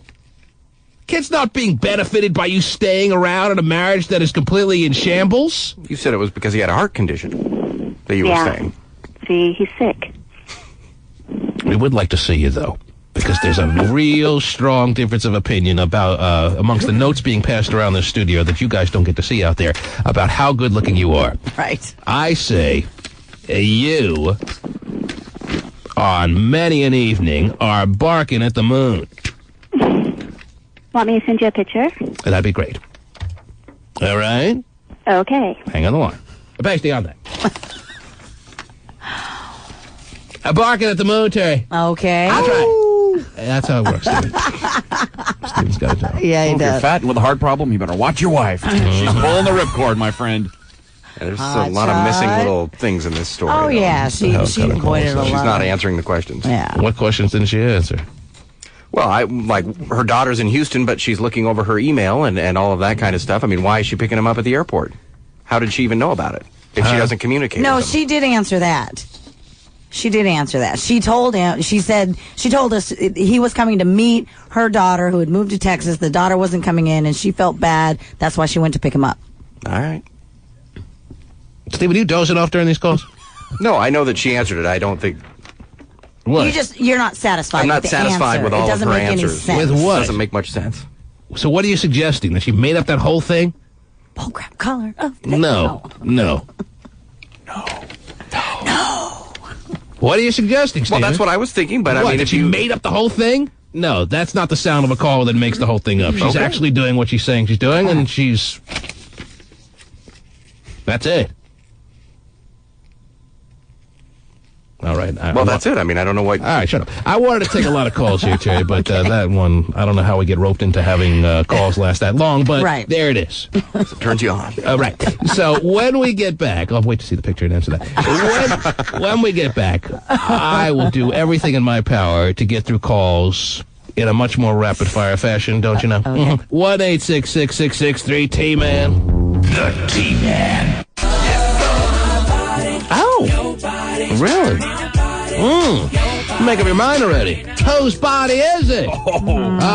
Terry, speaking of bodies, Terry, Winnie the Pooh came through with picking up the Playboy. Now, I'm not the type to usually drool over a magazine, Terry. Still pictures don't cut it for me. But I have a little side bet going that we developed this morning between Hotshot Scott and I over the Woman of the Pac-10 issue, and he strongly believed that the girls representing USC would outdo the girls from Arizona State. And I told him Arizona State leads the charge right by Scottsdale. It's not going to be outdone by anyone in this magazine. So here I am now looking at the Women of the Pac-10 issue. Oh, darn it. And, man, I forgot how much fun Playboy could be. So neither of you had Oregon State? Oh, jeez. I don't even see any girls from Oregon State now that you mention it. Yeah, they couldn't find Corvallis for the shoot. Here's Oregon. Is there anyone from Oregon State? Hello? Well, how do the girls from our state fare? I'm a little disappointed, Terry. Are you? Yeah. Really? Well, at least in the group picture here, I'm a little disappointed. Because we've got, 13 as a whole for Washington, they got right? 4 Wazoo girls in a bunch in one picture here, and so it's a bunch. It's really not that good. 5 UW girls in one picture here, and so no single pictures. Well, a couple of single pictures that are actually a little bit better. Okay. But the group pictures don't. The girls in the group pictures aren't cutting it for me. But Arizona State is just all over it, baby. No, Come on, you owe me cash. And even though this is a subjective thing, Terry, we both agreed that the person who was right was going to pay the other. All right? Gotcha. Now, there's no denying. Now, I haven't given you this magazine yet, but you're not going to get it for a little while. But you're going to see very clearly that you can't put the USC girls up against the Arizona State girls. Here you got a blonde that's making it happen, Terry, and actually she's got bigger breasts than the average woman in the college issue. Because the college issue, Terry, one of the disappointing things is the girls' breasts are just not sizable enough. But they can't afford the implants, yes, so. No excuses. And then you got a girl here with real nice dark nipples, man. Darker nipples than her skin tone should carry, Terry. And that is a nice little surprise. Is it? Yes. Oh, okay. When you have dark nipples on a girl who doesn't have like a real pasty white complexion, but she's got some little skin dark tone to her. But her nipples, if you're following me, I think I am. Her dark nipples, pigmentation, nipples, they're darker than her skin tone would represent. Gotcha. So after you said the word pasty, I just can't so her think of the guy in the booth. Her nipples are like hyperpigmented. But actually, overall, she's not that hot. Oh. All right, let's go. We got a lot of calls waiting as far as people wanting to talk on a Fractious Friday, Terry. So I'm not going to allow myself to be overly distracted by a silly little magazine. But I can be, so hey, go ahead and slide that over. But I notice it's still open in front of him in the console. Well, Terry, it takes a lot of aerobic maneuvers to close the magazine. Oh, okay, gotcha. 1-866-663 T-Man is the number to call, and you have made it. You're on the air. Hello. Hello? Yes, hi, sir. Hey, I need some help, Dr. T. Well, the doctor is in, and the doctor is here to help and prescribe. What can we do for you? Well, I'm 40 years old. Oh, jeez. And I've got a girlfriend who's 40 that works at Microsoft. Oh, sounds like a nice fit. She makes about $250,000. She makes about $250,000 per year or on a daily basis? On a daily basis. You never know Microsoft. You never know Microsoft. That's true. Okay, so just in stock, she can make $250,000 a day. All right, well, the stock has been actually pretty flat for the past 6 years, and it's been very disappointing to me, but that's beside the point. Anyhow, so she makes $250,000 a year. Yeah. Nice, healthy living. Yeah. All right. She's all right looking. If you can live on that. Yes, go ahead. But I started kind of seeing a damn hot college girl. Like 22. She have nice dark nipples. You're 40 and now the college girl's 22. Okay. Yes. All right. Terry's rolling her eyes. Terry's already looking myself there, darling. I just want to make sure you understand. I just want to make sure you understand. Terry's already rolling her eyes, suggesting, and I can read the roll of the eyes, Terry. I know exactly what it means. This guy is obviously starting to feel good about himself again in his advancing years. That he's dating a 22-year-old. Yep, he can still get it done. Terry's saying that you sound like a man with a lot to prove, sir. Is that who you are? No. I do well. I do well myself. And the proving, most importantly, has to be done to yourself. That's Terry's evaluation. I could take that all from the roll of the eyes. Yeah, but it's a tough decision. What decision? Why does there have to be a decision? Why can't you mean the decision of how to keep them apart for as long as possible? Well, and it's not. It doesn't. I mean, unless you're planning on marrying one of them. I mean, right? I'm not, obviously I may want to settle down a little bit, You're 40 years old. You're obviously not in a rush to settle down. The only decision I see is how to keep them apart as long as possible so you can get the maximum enjoyment out of both of them. That's kind of tough. I mean, neither of them know about each other, so they're not pushing you to make a decision, right? Well, I'm a sales rep, and I'm always on the road, and I'm home very little. So when I am home, there's demands on my time also. All right, Terry's still rolling her eyes. She thinks you're getting off on talking about this situation, like it's making you out to be a big man, that you feel like you are, and you really aren't worried about this problem, but you just love hearing it out loud about how you have two women, one who's rich and the other who's hot. And 22. You always take rich over hot. Thanks for the call. Well, congratulations, guy. Oh, jeez. Got it done. We got to move on, Terry. Okay. There's a lot of people to talk to. Jeez. I don't see why this guy has to make a decision. I already stated that. Yes, you did. What's the big dilemma here? None. Friday night, Microsoft, Saturday college girl. There you go. Oh, yeah, game day. Yes. Strap it on. It's game day on Saturday. Double clicking the mouse on Friday. Whoa. You're on the air. Hello, 1-866-663-T-MAN. You're on the air. Are you talking to me? No. Oh, I was calling about the lady that has a 400-pound husband and no penis. Wow. Okay. Oh, I'm sorry. Am I supposed to say that word? That's fine. Schlong. Anyways. Just trying to figure out how I'm taking these calls, Jay, because I could have people that are waiting a lot longer than her. But go ahead. My opinion is I think that woman should go to her husband and tell her husband, if she loves him, and basically their marriage is over. You're on the air. Hello, their marriage is over, Terry. We don't need to discuss. agree with I mean, you what is there to discuss here? The salvaging of their marriage? No. Their marriage passed the salvation point a long time ago. Right. Yeah. Totally agree. Now the guy doesn't have a penis. I feel bad for him. That's awful. You're on the air. Good morning. There's a guy with no penis, no legs, no arms. You're on the air, yes. I'm sorry. You've been waiting a lot longer than that previous caller, and I neglected to take you. It's okay. Amongst other callers that have been waiting, and we're going to start moving along here. Yes, you're on. Okay, I have a big problem. Oh, jeez. So my best friend comes home from Iraq, hopefully today. Mm-hmm. And I'm kind of falling for my best friend, I guess you could say.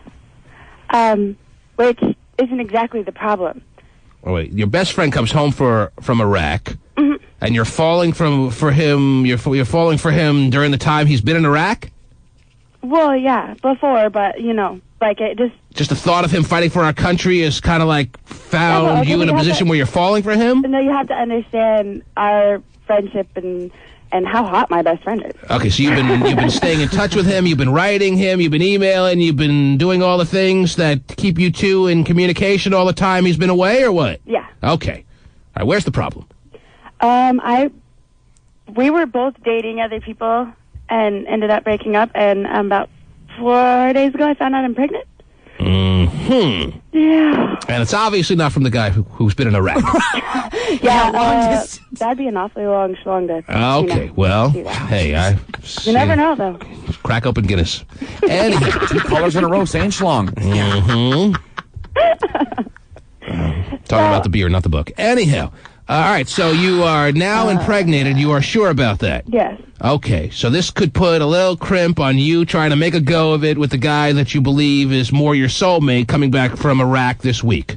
Right. Okay. Well, That and I don't know what I'm going to do. I don't know if I'm going to have it or not have it. Or... Oh, gee. So you're suggesting you may terminate the pregnancy? Yeah. Always a sensitive issue, no matter what radio show you may be listening to, Terry. The termination of the pregnancy. Mm-hmm. Well, it's very hard because I don't really believe in it. Well, who's the guy, but it wouldn't stop you. Who's the guy who knocked you up? Previous 2 times were okay, though. Oh, jeez. You got to realize this really raises the ire of the right-wing Stephen Kilbreth.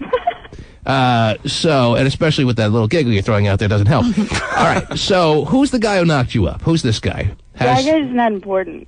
Well, he is important because he's the father of your child. Okay. Nah, he's not important. Yeah, don't say that, though. That sounds so horrible. Well, all right. The father of your child makes it sound horrible? It happens to be the reality, whether you want to hear it out loud or not. Yeah, I know. Okay. It's just a mistake, ex-boyfriend. Okay, so you had a little run around the track with an ex-boyfriend. And got pregnant on birth control, so yeah. So that makes it more justifiable that you get an abortion in your mind? Well, no, hey, no. Either you're an abortion girl, willing participant kind of person, or you're not. Don't try to say I'm not an abortion girl, but because I was on birth control and it didn't work, I can get one. Okay, but I already have a child. Okay. And to do it by myself with 2, just when it doesn't seem fair to either one of them, to me. Mm-hmm. Well, Terry did it with 3. Well, if the guy's coming home today, sleep with him tonight, and then trick him into thinking it's his kid. Yeah, no. I'm not that's how Amy did it. Wow, Stephen? That's wrong. No. Okay. You think? Have you told the guy coming back from Iraq that you're very close with and stay in touch with about this situation? I would bet no. No. Okay, he knows nothing about you being pregnant. And you're sure you're pregnant? Yes. Okay. Yeah, she's done about 16 tests, and they're all unfortunately positive. Does the best friend know that you have feelings for him more than just being friends? I mean, have you guys gotten to that point where you've discussed that, okay, let's move our friendship into a relationship? Kinda, sorta, kinda. I've been waiting for him to come home to tell him. So Obviously. Sit him down and tell him, you know? Yeah. Obviously, you found some ways to occupy your time while you've been waiting. Obviously, you have. So he may not even feel the same way. And obviously... Yeah, that's another thing. I'm scared to tell him how I feel about him because what if he doesn't? Obviously, the ex-boyfriend that you had the little go-around with knows nothing about being... oh, no, he knows. He knows that you're pregnant? Yep. And what is his take on what you should do over the next month? I can't repeat that on the air. He wants you to get an abortion? Yeah. Mm-hmm. Can't repeat that on the air. Oh, okay. But you can repeat it too, man. I hate to ask this. Is he's not the father of your other child, right? No. Yeah. Okay. No. So you're obviously leaning towards getting this abortion, even though you say you don't believe in it. It's pretty much a slam dunk. I think it's pretty clear that you're getting an abortion. Isn't that fair to say? There's nothing we can do to talk you in or out of it, right? You've made your decision. That's how I see this. Right. Are you going to acknowledge that you're pretty much 100% on board with the abortion or no? No. No. You're what percent would you say? Pretty trivial when you're talking about abortion, but what percent of your mind is 60-40 that you'll get an abortion? Yeah.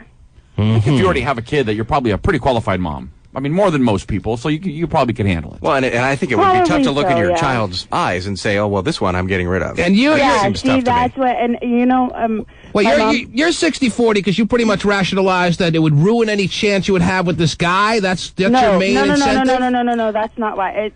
It just wouldn't. It's going to be a difficult road to go with 2 kids, single mom. Right. No, having an abortion has nothing to do with him because he. Good, because I don't want you to talk yourself into the fact that I can get this guy if I just have an abortion. That would be absurd. Okay, so that's not the reason you're considering the abortion. You just don't think you would be She doesn't want to struggle. You don't think you would be a qualified enough parent to take care of this kid in the proper fashion. Yeah. Mm-hmm. Your mom already let you move back. What's one more kid? You're living with your mom again? No. So, but you work and all that good stuff. So what's your main question here? How can we be of the most assistance to you? Good morning. Somebody walked in. It's her boss, Terry. He's like, you're knocked up? Yeah. Oh, we don't allow maternity leave here. You're contemplating an abortion? The boss is probably like, you sure it's not mine? Oh, it is. Oh, wow. Stephen, you know what? You've made enough snide comments for the next 10 minutes. You can stay out of this now. All right. Not the only one. What's your main question? Are you able to talk now any longer or no? No. You're not allowed to talk anymore? Mm-hmm. Can you stop? Yeah. Oh, it is. Uh-oh. Okay, she's gone. Okay. I think co-worker showed up a little earlier than she expected.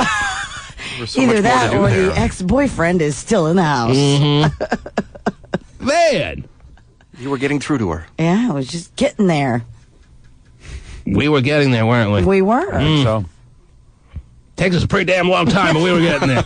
Well, you have to get through all. Gotta understand every detail, Terry, if I'm going to give the proper advice. That's true. To negotiate our way through Steven Snide comments. Yes. Clogging up the road. A little knuckleball thrown in. Good morning. Man. Yeah, I knew I should have made this call from home. Right.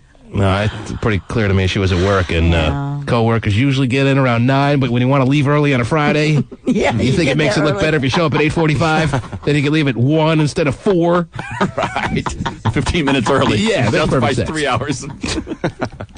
Well, I'll tell you what. Oh, gosh. I don't know what that caller's name was, but she is certainly welcome to call us back anytime that she can get through again. 1-866. Pasty, even if you got her on caller ID, maybe you could shoot her a call back and give her the hotline number. That'd be great. Okay, good. 1-866-663-T-MAN, because that is a situation that needs to be discussed, Terry. Yeah. Woman's life is at a damn crossroads. Yeah. And if Bone Thugs and Harmony ain't gonna help her out, it's gonna be me. But until we hear back from her, we will continue to take your relationship situations or anything you want to talk about at 1-866-663-T-MAN. That's 1-866-663-T-MAN. Yes. The T-Man.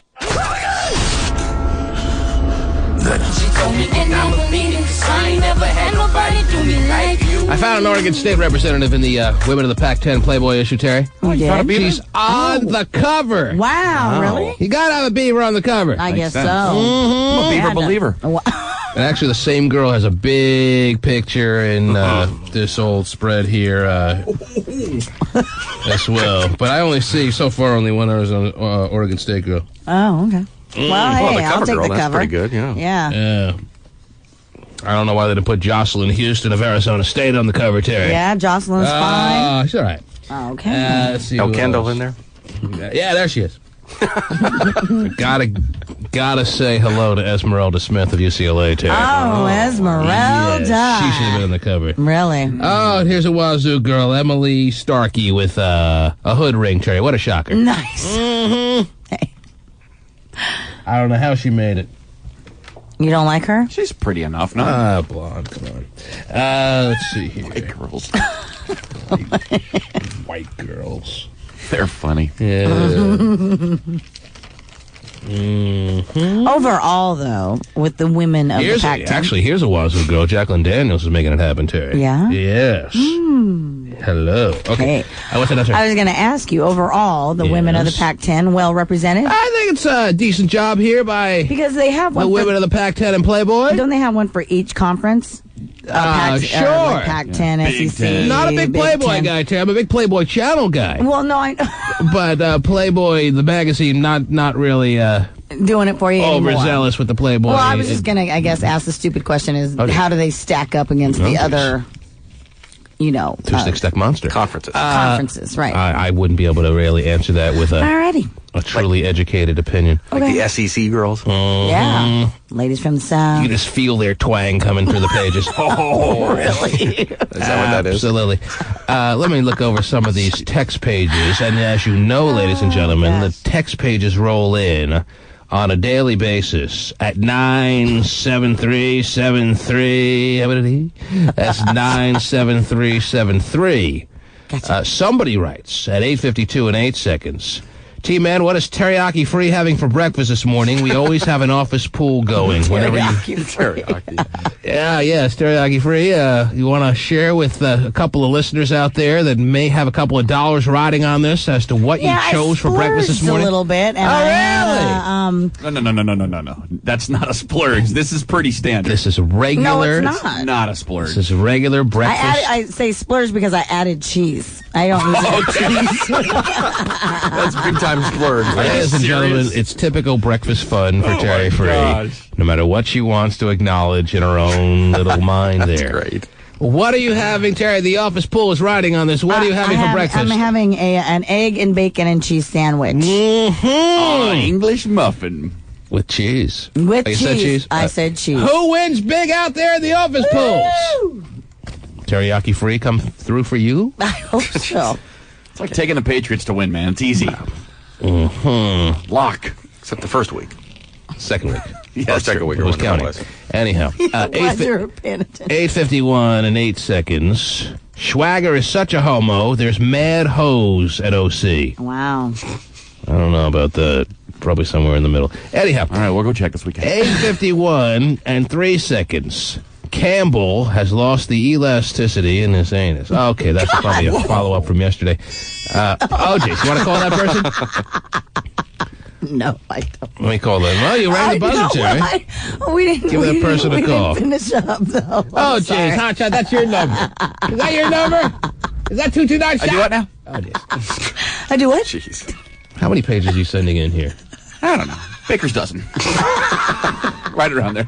Anytime I can fit the word elasticity in a text page, All right, I wait a have to minute. do it. Are there any other pages on this sheet from you or no? No. That's the only one? Not yet. Okay. Not yet. I can't get service So right the now. one So yesterday, he's the only one that does the dickhead ones, probably, then, right? Right. No. Yeah, so the one yesterday that said Stephen has lost the elasticity, that was you? I don't remember. Oh, jeez. Oh, boy. 8:44 in 3 seconds, not coming from the hotshot number. Stephen is a major dickhead today. Ooh, major dickhead. He pissed someone off out there, Stephen. Oh, yeah, he's a major. Yes. The majorist. 8:42 in 8 seconds. Tell this girl on the phone lines right now, adoption. Many good people that can't have kids, T-Man, adoption. Yes. That's a good point. That's a good point. That's why how Terry Free's here. Yes. Oh, yeah. Woohoo. That's what you need. 8:41. We need the world just roaming with Terry Freeze. 8:41. She brings a lot of joy to a lot of people. Yes, Yes, I and do. extra cheese. The happiest guy is the guy making the sandwiches every day for her. 8:41 and 34 seconds. Here's someone that goes a step further. I'll adopt that baby she's talking about if she can't deal with it. Oh, nice. That's how anti-abortion some people are. I'll adopt the baby. Right. I bet she changes her mind when she sees the baby's face. All right, whatever. 8:41 and 22 seconds. I can't read that one. It's too graphic. Okay. You know, the FCC friends on that one. Although, I could probably clean it up a little bit, but I like to read them verbatim if I can. I can't read them at all. All right. What else is good here? Hotshot is a butt ninja. Button ninja? Oh, come on. You shouldn't have read that one. Mm-hmm. Wait, where's my bell? 8:22. I have to have it ready, Steven. Where's your what, Steven? My bell. Oh, your bell. He wants to call that person. He wants to call the butt ninja one. 8:22 and 6 seconds. Hotshot is a big fat wildebeest. Oh, You can't ring the bell for your own stuff. Hotshot sent it to himself. just for my cover. That'd be pretty smart. Anybody that would use Jimmy Fred's old sayings are really stupid anyway, so it doesn't matter. 8:17 and 17 seconds. Terry Free has a whorish mouth and needs to go back to her home on Whore Island. Woo! Hey, cool. There's an island? I gotta Yeah. check. Now you're making me check the phone numbers before I read it. Just to make sure they're not from you guys. Okay, that was from me, dude. All right. Sorry. Pacey Dave's not asexual. Yeah.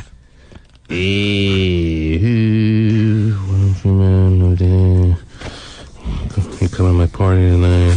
Oh, yeah. Save that one for later.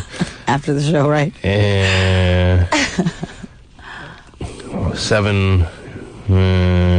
Can't read that. Oh, jeez. Too personal. Oh, jeez. All right, here's one. Yeah, that could be right. 8:04 and 35 seconds. Sounds like from the commercials I'm hearing, Hot Shot loves hot, beefy product. Oh, yeah, I do. Just before that, and yet from a different phone number, a minute earlier, somebody writes, maybe there was a commercial on right before these people wrote these text pages. Hotshot, when did you become a Taco Bell whore? Oh, like 8th grade. When the check cleared. Yes. So you're going to be, as we talked about, Terry, Hotshot's going to be doing the drive-through thing Yes. from 3 to 5 p.m. On tomorrow at Taco Bell in Kent. All right. Big beef products. Yes. The biggest. Terry, just make sure you have extra cheese for her. Oh, I will. Wow. You're going to splurge today. 7:59 and 27 seconds. T-Free. Yes. Your dark night is waiting for you to call. Really? Doesn't leave a phone number, however. How can you call? Of course, I have the text page return number that's here that obviously will lead us to his cell phone, Terry. Wow. If anyone would ring a bell or hit a buzzer, but apparently not. Is that night with a K? Yes. Okay. Not the end of her life. No. Okay. Instead of knight in shining armor, this man considers himself a dark knight, and Stephen just swallowed the cowbell. Well, it seems like somebody broke it. Somebody must have been playing with it. Right. Oh, yes, he's gone. I can play with the cowbell now. Jeez. It works now in case you need it. Okay, let's see. Well, you did it. Didn't Hopscotch once take a roofie live on the air? Did you do that? I think so. Oh, jeez. Yeah, the 90s are kind of a blur, though. It could have been sometime in there. Okay. Sex acts and drugs on an Amsterdam TV show. Fire up the engines, T-Man. You've done it before. Do it again. That's the thing. If we've done it before, we don't like to do it again. Right. T-Man party plane to Amsterdam. There you go. 7:34 and 49 seconds. I never had sex in high school. Oh. Okay. 7:26 and 0 seconds. Can you get into Playgirl with the name Ribby Robbie? You want to call that person? Yes, please. And why? What are you gonna I ask don't that know. person? Oh, jeez. I have no reason. 6:58 and 56 seconds. Underage party at my house tonight. I'll provide the alcohol and the weed. Sounds nice. Hot shot. Terry, that was you. And there's a sampling of the text pages that caught our eye from a Fractious Friday here in the big old city. Terry. Yeah. Back to the phones we go. You're on the air. Hello. Hello. Yes, you've made it. Hi. Hi. Hi there. Hi. Are you there? Yeah. Hi there. Hello. Hi. You're on the air. Okay, well, I was told by a friend that... Okay, well, you can't say the S word on the air. Do you want to clean it up and say what you want to say in a more clean and proper fashion? Oh, yes. Okay. You can do that. Yes, go ahead. That's nice. I have one quick question. What was T-Man saying the other day about the 13-pound baby? And why is that of importance to you? Is it your baby? It is my baby. Congratulations. You were the woman who had the 13.5, or what was it, 13 pounds, 7 ounces, 13.8? Wow, that's awesome. What did we say about the baby, Terry? I can't remember what we even talked about this morning. I'm sure we were really rude to a baby. Yeah. Well, you worried that we were talking crap about your baby? We were just impressed. We were just impressed that you had a 13.8-pound baby through the vaginal canal there, you little champ, you. No, it was C-section. Oh, it was. Okay, all right. We're not, not impressed. Yeah, you ruined our weekend fun as far as thoughts we might have had. Wow. Well, so my last one was 12.3. So you felt inspired to come on the air and salvage the reputation of your VJ. Is that what it is here? Pretty much. Okay. Well, then you've accomplished your mission because it has now been put on the record that your 13-pound, 8-ounce baby was brought into this world by cesarean section. Now, is the baby healthy and happy and doing terrific? The baby's doing good. Long division, algebra, calculus? What's going on there in the house? Well, it's quite busy. Well, I'm glad that you called in and you heard us talking about your child. It was just a quick little moment, I think. We talked about it on the air. Mm-hmm. So you don't have to worry that we've smeared the reputation of your baby. We were saying if Hot Shot was in the top 10 or not. Yeah, we were just trying to figure out where Hot Shot stands as far as babies born in Bellevue, because he was an 11-pound, 3-ounce baby that was born right through the VJ. Oh, I still pop him. Really? Well, yeah, that's... we get that. You've had two. We know that. Why? What else did she She had a 12 Oh, you had a 12-pounder through the VJ? Yeah, the 12-pounder was through that, and then the 13 was... Well, once you have a 12-pounder, isn't the 13-pounder the next logical you think exit? Why did you have a C-section? The VJ's like, for Pete's sake, this is enough. Man, sounds like an electric slide that 13-pound baby could have come out of. Why'd you have a C-section? I wasn't going to push that one out. Really? All right. If you say so. I'm glad it sounds like you have a nice, big, happy home there. We do. Well, congratulations on that. Thank you. You have our best wishes. Take care. You better get a Costco card, my friend. Okay. Those kids, We do. holy crap. 1-866-663-T-Man. Yes, we will make it to your call at some point. 1-866-663-T-Man. Everyone makes it on the air. You're on the air. Hello. Except the ones that don't. Yes, you're on the air. Hello. Hello? Yes. Yeah, hello? Hello. Yeah, you need to pee on Powers again. Oh, jeez. Get someone to pee on him. All right, we'll put that in the suggestion box. I don't like to do things more than once, Terry. I don't want Hotshot to be doing any more drugs on the air. It's been there, done that. Sure. Yeah. Although if you were going to do something again, that would Urination on Powers would be at the top of the list. Hey, look, guys, that wasn't funny, okay? Got him. But it might bring us all closer together. Right. Oh, my gosh. You're on the air. Hello. Teriyaki free. I love that one. That sounds Teriyaki good, yeah. free. We never thought of that. Actually, just teriyaki sounds good. Spicy teriyaki, by the way. Oh. I'm big on the spicy teriyaki these days. Oh. Never knew it was so close to home with my co-host. Oh, yeah. Teriyaki free. Opening soon. All right, Cops from Spacey. Actually, always open. Wow, Steven. You know what, Steven? are a dickhead. You are a major dickhead today. Jeez. Major dickhead. You're on the air. Hello. Pipe down, Portly. Wow. Good cover. You're on the air. Hello. Hello. Yes. How you doing, T-Man? I'm doing fine. How are you, sir? Good, sir. Just have a couple questions because I'm only 25 years old and already went through divorce. You've already been divorced at 25. Yeah. All right. Well, we want to do our best to make sure that you learn from the any errors that you might have made that led you to feel uncomfortable with having to tell that to people. No, I mean, all I wanted to ask you was that I have two beautiful kids that I love with all my life. Oh. I've been trying to do my real good job as a parent. Mm-hmm. I'm from Peru. That's where I was born and raised, but I moved up here when I was 15. Mm-hmm. And I married a girl from here, but... big mistake. What are you thinking? American girls are the worst. Washington State girls will ruin you. Oh, my God. All right, go ahead. You didn't get that memo. The cultures are very different. yeah. I thought that, she was different, but, she wasn't. Right. Really young since high school, but then she got pregnant, and then, I took my responsibilities, working hard, and I still work, from 5 o'clock in the morning till 8 o'clock doing construction. So I can pay my child support and spend time with my kids. But now, we got divorced and everything, but she won't get over it. She always trying to make my life as hell, now I'm in someone else, and she's pregnant. This new girl of yours.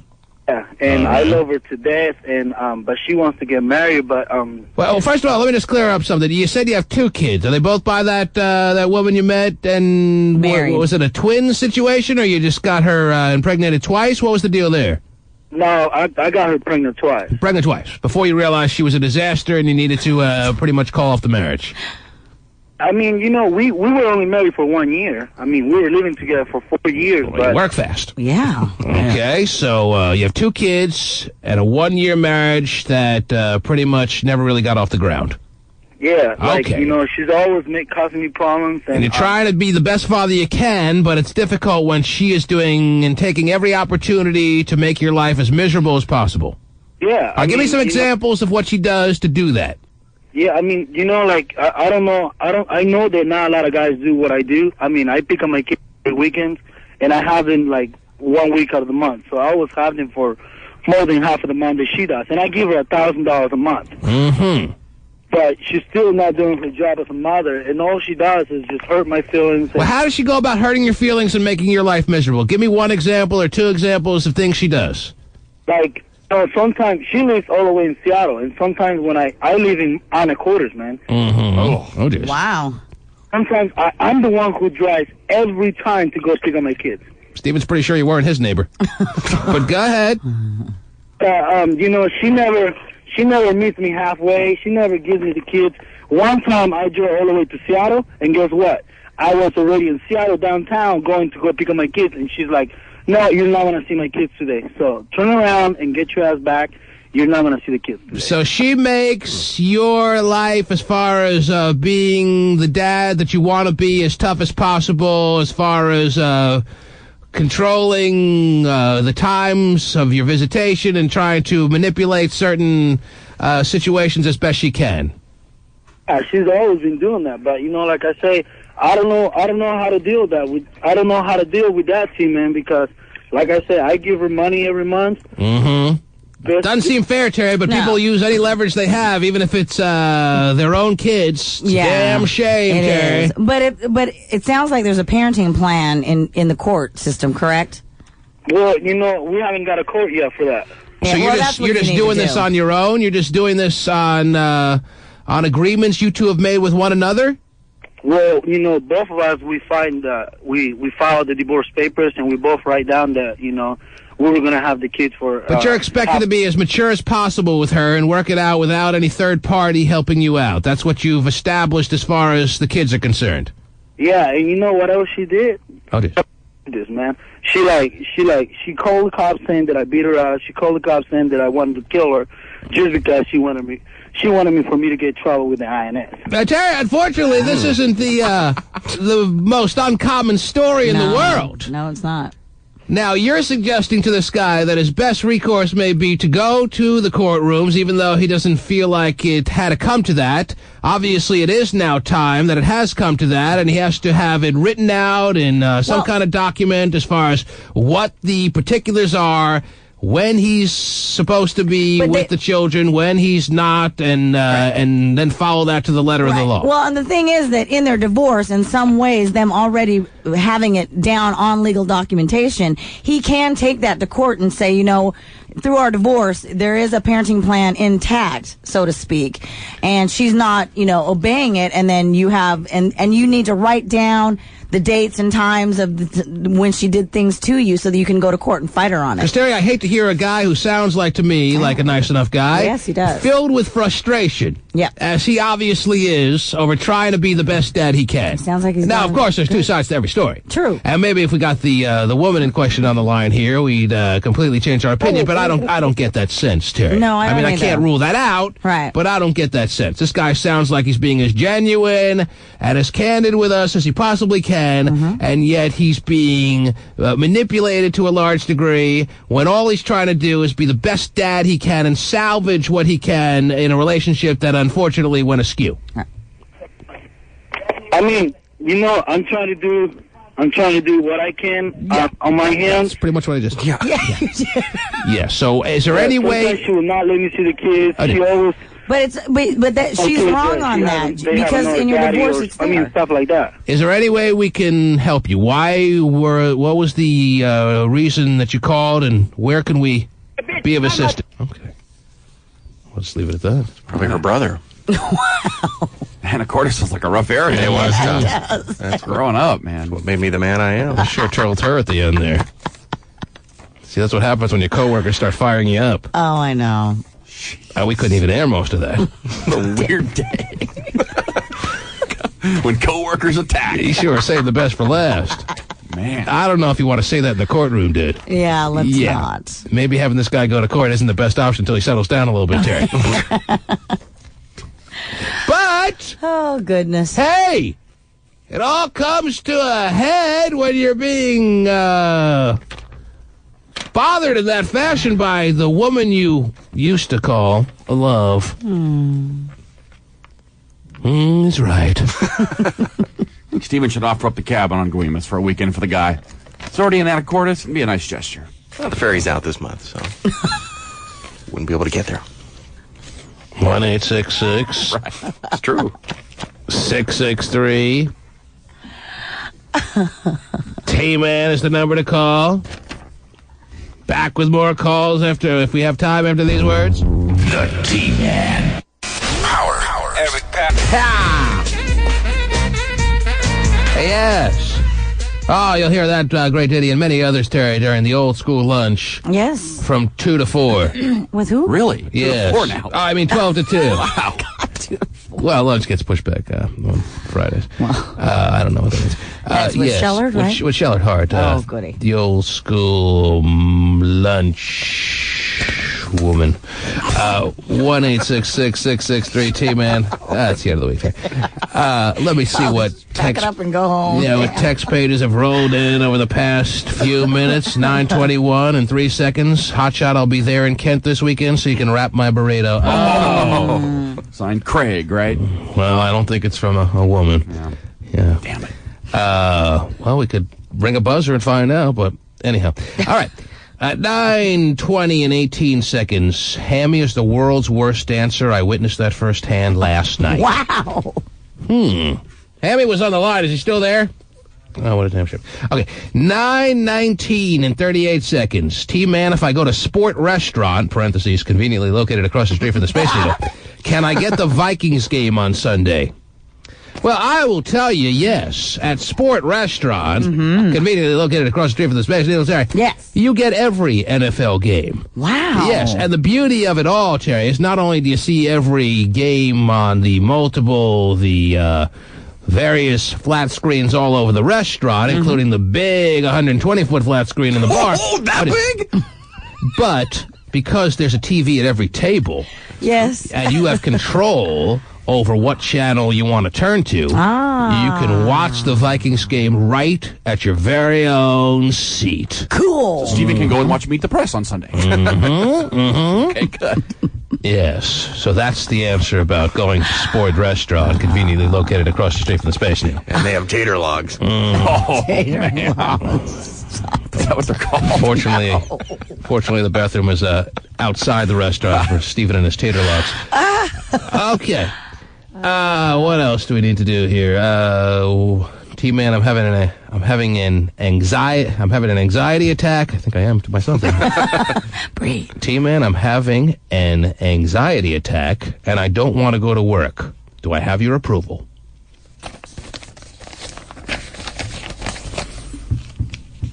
Waiting for an answer? Yes. I guess so.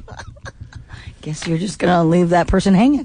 Well, Terry, I don't know the ins and outs of this person's place of business. Oh, the attack's getting worse now. Make a decision, T-Man. I don't want to be responsible for getting anyone fired. I still feel the guilt from Gay accusing me of that over the years. Oh, yeah. I can tell. Okay, what else we got here? 9:13 and 7 seconds. I'd like to meet some of your phone callers. They sound productive and sexy.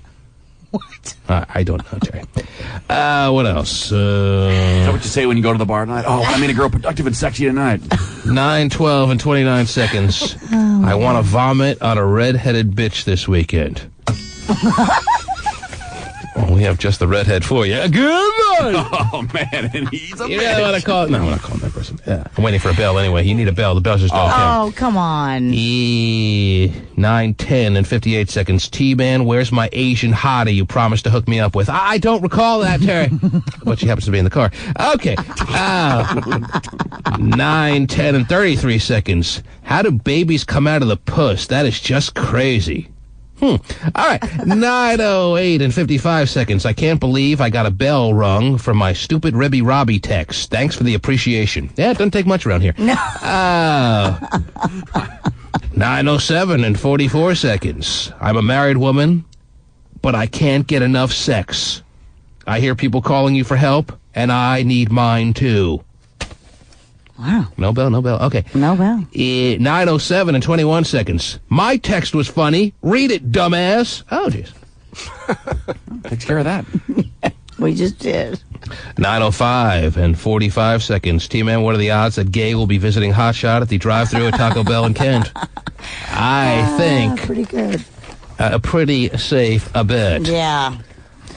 Put a lot of money on that one. You can pretty much be assured of two things over the next 24 hours or so. It's going to be a hurricane. Yeah. Somewhere in the United States. And Hurricane Gay will be visiting Kent for a little Taco Supreme action. I feel sorry for his car seats. And the fact that he would go to Hooters when you had an appearance back in the day. Right. I mean, he hasn't really seemed like the Hooters candidate, Terry. No. No need for him to go there. But when Hotshot would have a Hooters appearance, like, what was it, 2-3 years ago? Yeah. He would show up thinking he would get free food, and lo and behold, he would get free food. Oh, yeah, they hooked him up every time. Right. Jeez. I mean, he didn't really get inspired to go down there and put his face in the middle of some waitress and go, boo, boo, boo, boo. No. That wasn't his motivation. No. Mm-hmm. Is that pretty much covered here? Let's see here. 9:05 and 16 seconds. The former Miss Teen Washington from 2001 is in the Pac-10 hotties that you have in front of you there, T-Man. Her name is Shannon. Well, let me find Shannon here. The 2001 Miss Teen Washington. Miss Teen Washington. Oh, there's Jessica Holiday. Hello there. Hey. Nicole Allen from UW, Terry. Not doing a bad job here in her solo picture. All right. Oh, okay, yeah. Where's Shannon is in a group picture of the Washington State girls, Terry. Now, my obvious impression is that when you're thrown in a group picture, yes, it's Playboy, got to give you a little credit for that, but still in a group picture, Terry, obviously they couldn't have thought all that much of you. Right. We like you, but you look better with other girls around you. Mm-hmm. Not cut out, though. That's good. She's kind of hanging right in the middle, so she gets kind of lost in the binder area, whatever you call it. Put her in my binder area. Anyway, okay. Where are she we was here? Miss Teen Washington. Wow, that's exciting. Yeah. All right. Sell the baby. Where do you rate me? Is that pretty much it? Let me just make sure I didn't miss anything good here. T-Man, where did you meet Angela? Terry's Moose Knuckle. Oh, just, no. Oh, that's your bell. Sorry. Mm-hmm. Just making sure. Moose Knuckle. All right. Yeah, I think I pretty much got it. Oh. There's one stone left unturned, of course, before we close out the week. He's a gay phone operator. He's so gay. He's so phone operator. And now, here's Gay. Good morning. So good morning. Yes, Gay. How you doing? Yes, Gay. I want to ask a favor. Yes, Gay. It's not a hard favor. So jeez. Not right now. It's not. Yes, Gay. I want to know if you'll ban John from Scott's appearance tomorrow. Oh, jeez. What? Why would I ban one of the most important members of the listening audience as far as call entertainment value goes? Okay, that's exactly it. Call entertainment value. Mm-hmm. We're actually working out of town for you for him right now. Yes. Well, he probably didn't even think about coming until now. Yeah, call entertainment value. Believe me, he thought about coming. He mentioned it on the chat line the other night. Call entertainment value, something you'll notice a strong absence of right now. Really? Well, isn't that just too damn bad? Mm-hmm. So, in other words, you want to make sure the coast is clear for you to go to Hot Shot's appearance at Taco Bell in Kent. Yeah. Tomorrow from 3 to 5. I know. It's reverse psychology, man. No. He loves it. He does love it. Oh, Tell him not to It has go. nothing to do with me wanting to really see him. Whatever. Wanting to really see him. Not at all. No. Interesting way to He goes phrase to it. every freaking appearance. He calls every show. It's ridiculous. He doesn't need to be at this one thing. Okay, why don't we just set up a float for them to fly down the old drive-through lane Why don't together? you ride my float? Oh, jeez. But you see, this inspires him more to come. No, it doesn't, because he was going to go anyways, Steven. Mm-hmm. That's the thing. He's going to go anyways. He Well, has no I'll tell you where it stands, Gay. Obviously, there's nothing we can do, nor would we be remotely interested in telling John,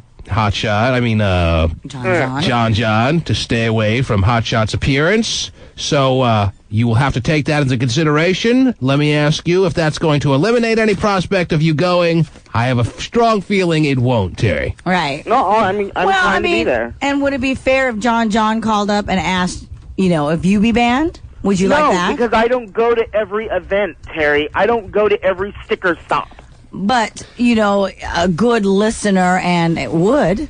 I was at a Stir Stop once, and he wasn't there. You know, sometimes you're just as big a freak as he is. Oh, just the day you're talking to Terry. Wow, the day that we ban John again from something is a day that I'm not prepared to once again hear the words. I can't come. We've had that before, Terry. Yeah, we all know why. We didn't realize the value that John brought to the radio show at that time, Terry. We apologize profusely. And it's always about the value. We apologize profusely for back in the day banning John from one of our events, and you should be well aware, ladies and gentlemen, that rest assured that will never happen again. I can't come. Right. Learn from our ways.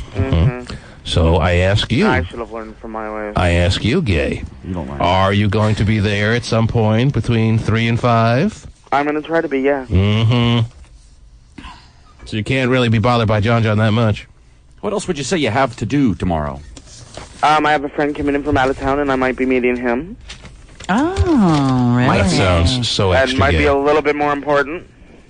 He doesn't want to know from you. Could that sound any more gay?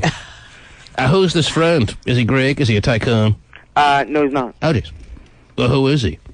He's just a friend I met online. Why do I get the sense? Why do I get the sense that Sunday night there'll be a really depressing message kind of screen name from Gay Phone Operator that I don't need to see? I'm done Then trying. don't look. What would it be? I'm done trying. It doesn't matter anymore. Why do I bother? He's not a friend if you've never met the guy. Well, hopefully he's going to be a He's friend. pretty friendly on the webcam. Oh, man. All right, dude. Is he a millionaire? No. I don't even know. I didn't ask that. Does your cousin let you partake in the gay shenanigans on the weekends? I do not bring anybody into my house. So where are you supposed to meet this? Where are you supposed to meet this woolly mammoth of a bear gay guy? He's not a bear. He's a bodybuilder, and it should be his hotel. A bodybuilder's really so inspired to meet you that he's flying across country to get in a hotel and spend the weekend with a big, chubby redhead. Maybe. So you believe that? Yeah. All right. Where is he coming from, Gay? Well, he might make Arizona. some push-ups. It's coming from Arizona? Yeah. And you're expecting to have a big gay weekend? I'm hoping to. Man. When does he arrive? He came in town last night. So he's here already? Yeah. Have you talked to him? Yeah, hasn't talked I've to not him. talked to him. He said he's going to call me today. Right. Yeah, and then As soon as he's done with John. tomorrow. Okay. Yeah. So he's holed up at the Westin? I'm not sure where he's staying yet. He didn't even tell you what hotel? Not yet. He's supposed to call me today. That's nice, friendly. That is kind of weird. A chit-chat. friend would tell you, I would think. Yeah. Must be a close We're not friend. meeting yet, so there was no reason to. All right, dude. He is a bodybuilder, you know. Right. He's out lifting weights right now. No time to give his location yet. Yeah, want me to send you a photo? Can't wait. Yeah, I'm sure. All right, dude. You suckered in again. He's gonna pump him up, man. Stupid. I hope he pumps me up. First time, shame on you. 9,750th time, shame on me. Oh, whatever. All right, gay. You're on your way to building a healthy relationship, though, it sounds Sounds like a big, Yeah, like I can have any other kind of relationship. a big gay Taco Bell weekend for you. There it is. Oh, my favorite guy. Ladies and gentlemen, before we let you go here, you should be aware that DJ Vinny the Pooh's Pooh, who is a very big contributor to this program, Terry, is having a back-to-school dance that he's going to be Cool. one of the masters of ceremony. You know, making it happen, spin it over. Anyway, that's tonight at the West Seattle Salvation Army from 8 p.m. to 12 p.m. The proceeds, or at least half of them, go to the American Red Cross. The other half go to Vinny the Pooh's pocket, I'm sure. Well, it doesn't say where the other half go. I don't know. But, Probably to the Salvation Army. well, it sounds like a terrific situation and cause and event and place to be. So it's tonight. Is that tonight? Did I say that? Yeah, tonight at the West Seattle Salvation Army from 8 to 12. You don't know what you're doing tonight, now you do. Cool. More information, go to Vinny the Pooh at tmailhot.com. Oh, okay. I don't know what the hell I'm saying. That's an email him, right? That must be an email, yes. Could be his two-way. Yeah. Oh. Oh, man. Steven, Steven is just sounds like you're ready to hit the hotels. Okay. The T-Man.